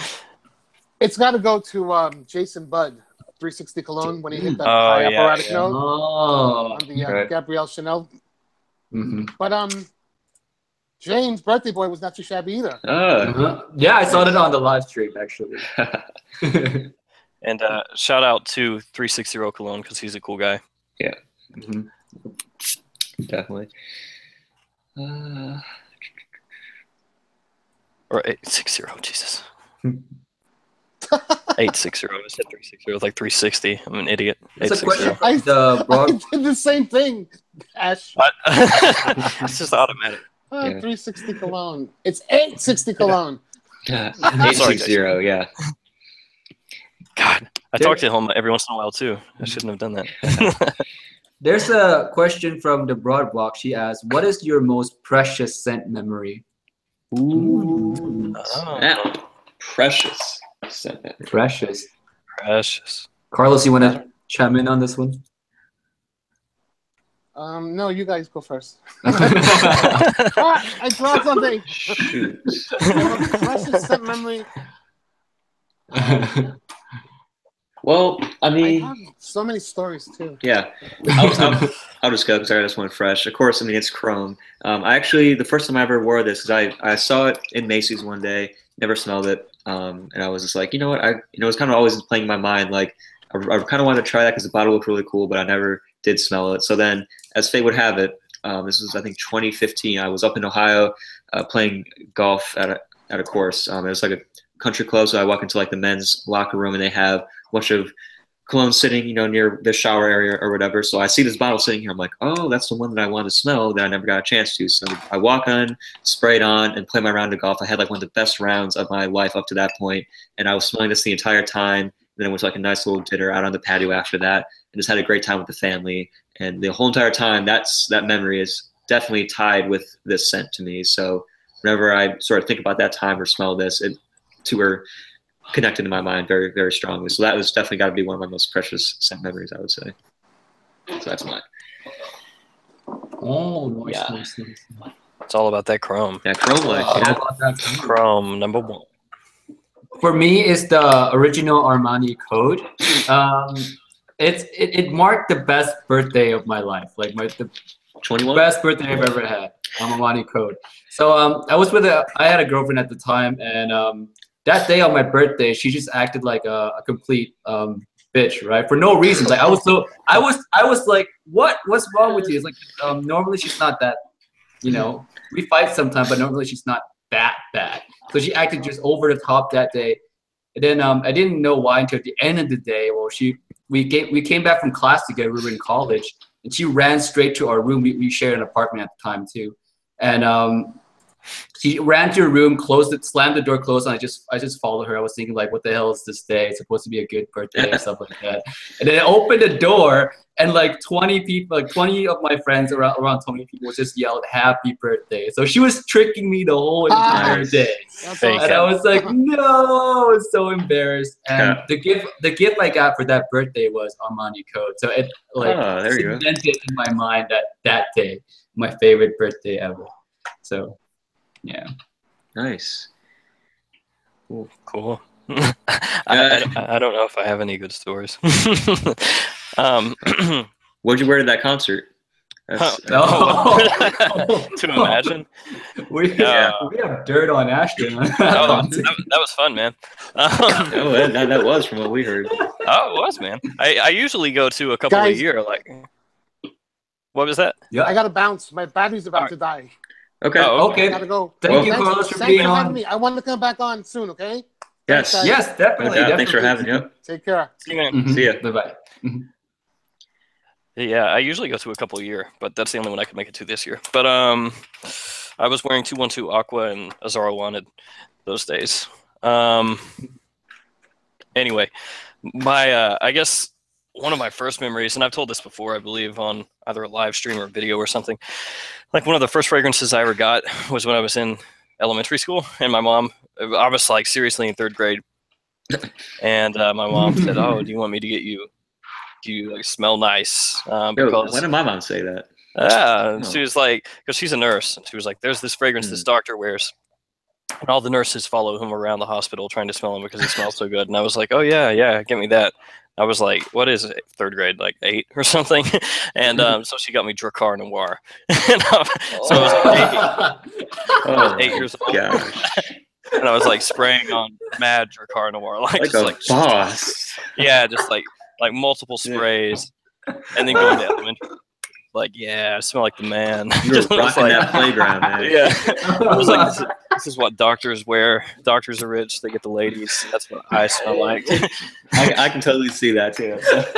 Yeah, man. 8 years old. I had, like, big glasses like this. I was, like, super skinny. Oh, my gosh. And I thought it smelled awesome. I was like, yeah, this smells so good. And so, yeah, I think that kind of started to cement things. And that's probably why I still like Dracar to this day. I don't wear it, but like if I smell it, I'll like, yeah, that smells good. Just because it's cemented in my brain. Oh my gosh. I wish the rest of the team was here. Or was here to hear that. Yeah, it's true, man. I weighed probably like 35 pounds with gigantic glasses that would like sit at the end of my nose. Just a Siage bomb of Dracar Noir. You were a 90s kid? Or an 80s kid? So you were an 80s kid, right? That's when I was born, yeah. So that would have been like, what, 93 or something like that? Yeah. Vintage Dracar Noir all over the playground. It was, man, yeah. Powerful. They don't make it like they used to. Of course, yeah.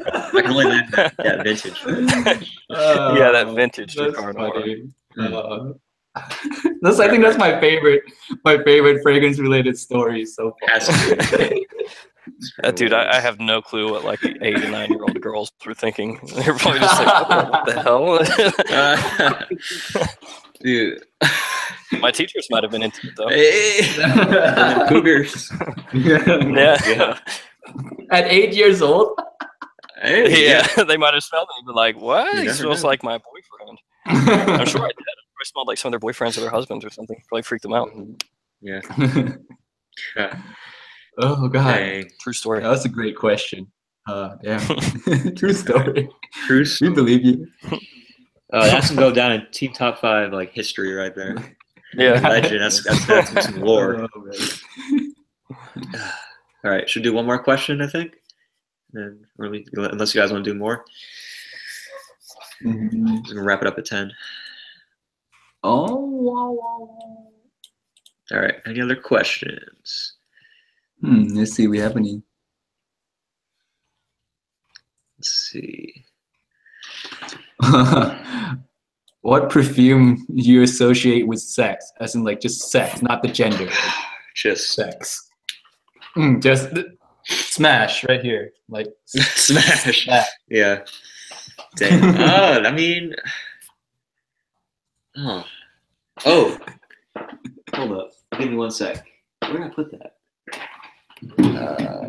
Okay, you guys can go because this is gonna take me a second. No, wait, maybe it's wrong. Smash. You have the most experience. So, what fragrance do you associate with smash? With smash, oh god, men's fragrance. Men's fragrance. Oh, okay. Women's fragrance. I mean, because especially like when I was younger, you know, and dating and stuff like that, I didn't know a lot of times what my girlfriend or whoever might be wearing, like fragrance wise. I would just be like, oh, you smell nice. And that was before I really got into like, you know, collecting and breaking things down and now making stuff. So I didn't have a damn clue what they were wearing other than that smells nice. Yeah. Which I'm sure is like most people, right? Yeah. Oh geez. Can be sensual sex. Damn. That just made it even. That is that's smash, but slower. Yeah. You said slow smash. Slow smash. Oh my god. Gentle Hulk. Well, let me think about that. What it's really like? What's the most, I guess, sexy type, romantic, alluring? Yeah, romantic scent, right? Oh, I got mine. If you want time to think, I got mine. Yeah, go for it. I'm gonna go one that I will be getting very soon in my collection. Amour Nocturne from L'Artisan Parfumeur. It's got like the most like amazing like burnt caramel note in there with gunpowder and like milkiness. It's so crazy, but it's just amazing. Like it really just smells romantic to me, and it's just like gets me in that mood, if you know what I'm saying. So I would wear myself. Never wear that to Bradley's house. Not a good idea. Unless, I don't know. So yeah, definitely Amour Nocturne for me. You guys need to check that out if that's what you're looking for. So. Yeah, and that's one that probably is not really on many people's radar. No. Sorry, Timmy, I didn't mean to. Under that radar. Oh no, that's fine. No. Yeah, because those L'Artisan, those fragrances, the ones that come in like the shorter, what is it, like an octagon type bottle, those really don't get any play at all. Like they don't get really talked about at all. Yep. Yeah, so that's definitely mine. Who else? Timmy, do you already go? No. You could just say the one and tap out. I contemplated doing. Ashton was like, which one in my collection is not a sex fragrance? Huh? Exactly. I'm looking at all these and I'm like, hey, dude. Hey, dude. All of these work in the right situation. I can make Chinatown number 9 work. Dracar Noir is easy. That's classic sex appeal. You could go into like a biker bar or a dive bar and spray that on hardcore and it'd be like, because you're going to remind some of those ladies at the bar of their past. You know, it's going to like make them feel young. Russian Fahrenheit or something. Ashton giving us the tips. You know? Exactly. Yeah. They'll be like, oh, Bradley, we're going to go buy some Dracar Noir. Yeah. You're going to be like, this feels like 88 all over again. I feel like a young woman. This is a tough one. You guys got to choose. Come on now. Oh god. Something. I guess for me it would be I'll go with Sex Magic from House of Matriarch right now. Matriarch. Sex Magic. Like I don't know if that name fits. I tried it. It's bro. Have you smashed in Sex Magic before? No, I mean, maybe I spray it on and then jump in bed. Does it change the experience? Let's yes, it does. Yeah. Dude, I'm sure you could wear any fragrance, and if you end up smashing with it, you'll love that fragrance. Of course. It doesn't matter what fragrance that is. It could be, yeah. I wasn't gonna say. I was about to say Secretions Magnifique, but I mean, if that girl loves that'd be crazy, man. Dude. When I was smelling that, just like I had to make a decant of it like 2 weeks ago, and I was like, there has to be at least one person on this planet who sprayed this on and got laid because of it. And it's like, how the hell did that work? Like some woman smelled that and was just like, wow, that's so sexy that I have to go to bed with you. Oh my gosh. It smells disgusting. Yeah. It's so metallic, milky. Milky. And I've actually had people, I've seen them on like Facebook groups, and they're like, dude, Secretions Magnifique isn't that bad. I wear it. I'm like, okay. Oh, yeah, I just wear it to the office, you know what I'm saying? Yeah. It's a nice casual scent. It's not that bad. People overreact. It's vile. Yeah, so I don't, it's difficult. You know, one that I think is kind of sexy in like the right kind of situation that can lead to a smash. an encounter like that. If everything is the way that it should be with this fragrance, would be something like a Dior Homme Intense, just because if you wear that and it's in a really formal situation and you pull it off like a boss, then you're gonna come across like a really confident, sexy dude. Yeah. And I shouldn't say dude, gentleman, right? Gents. Gentle Hulk. Yeah, so like Nice. if you're rocking that with a nice suit, with a pocket square and everything, I think you're in like Flynn. If we're talking other designers, obviously the one, super easy to pull off, and a good batch of La Nuit de l'Homme. I know it's overplayed like a mother effer, but if it's a good batch, not like a really watered down crap 2016 bottle, it gets super good results with women. Yeah. So I know those are generic. Set and Mood. Any love for that one too? I think that's pretty romantic scent. Yeah. But it's so strong. Like Strong. I have to tell you a story about this one. Yes. I wore it one time in the morning, right? And it was 11 p.m. So I got up at 8. I showered, I put it on, and at 11 p.m. I went to visit my girlfriend. At her house, and we were cuddling, watching a movie, and she was like, "This is too strong." And I was like, "I sprayed this on it at 8 a.m. And I only sprayed one spray of East Side Moon. I never do more than one spray of it. So like, it does smell romantic, but I don't think it's anything for the close encounters at all. Yeah, it's just have something slightly to the skin. You know, like a Lidge possibly could pull that off. Yeah. George would love that. Yeah, definitely. Yeah. He's got that vintage, I think. Oh, does he? Yeah, that's dope. Yeah. All right. So I think that will be our last question for tonight. We're going on 3 hours here. And end it on a dirty note. You see, this is why you guys are sticking to the end. Let's have a round of applause for all you amazing fans who stayed with us this entire time, because we say the best for last, of course. So only the highest quality. Yeah, right. Ashton, it was good to have you back on here. Timmy, as always, going for that perfect attendance. Which you're doing a pretty good job. Hey, we need to get him like a little award. Of course, yeah. We're gonna have it like in December and mail it to him. Yep, we have a Team Top 5 award ceremony coming up here pretty soon. So thank you guys for tuning in. If you want to know all of our links, I'm gonna leave them in the description box down below, so you can check out our channels and stuff like that. And I can pretty confidently say we will be having some content coming out for you guys on Team Top 5 channel very soon. That is like actual video content, actual stuff. So we are going to blow this channel up like nobody's business. It's going to get huge. I'm glad that you guys can be on board with this. So until next time, hit at the ground. All right. So until next Sunday, and should we tell them, are we thinking about moving the stream time back to 8 o'clock? Well, I don't know. We're thinking about moving the stream time back to 8 p.m. instead of 7 p.m. Eastern, but it's not set in stone yet. So if you guys can give us feedbacks in the comments or in the chats or something, that'd be great. We'll take those into consideration. What do you guys think of 8 p.m. instead of 7 p.m.? But like I said, nothing is set in stone yet. I think 8 p.m. would work for a lot more of us. Like I know Ashton, 7 p.m. is not the best time, so 8 p.m. might work better for you. Yep. But yeah, so just leave your thoughts in the comments or in the chat right here. We'll take it all into consideration. Yep, no doubt. Yeah, you guys are what make our channel pretty much. So definitely your feedback love is important. All right, so we'll see you guys next Sunday, and definitely be on the lookout for some upcoming Team Top 5 videos that are not live streamed. So until next time, have a great day. This is Too Fresh signing out. Let's have our nicknames, and then we'll be Ash Ketchum. Ash Ketchum signing out.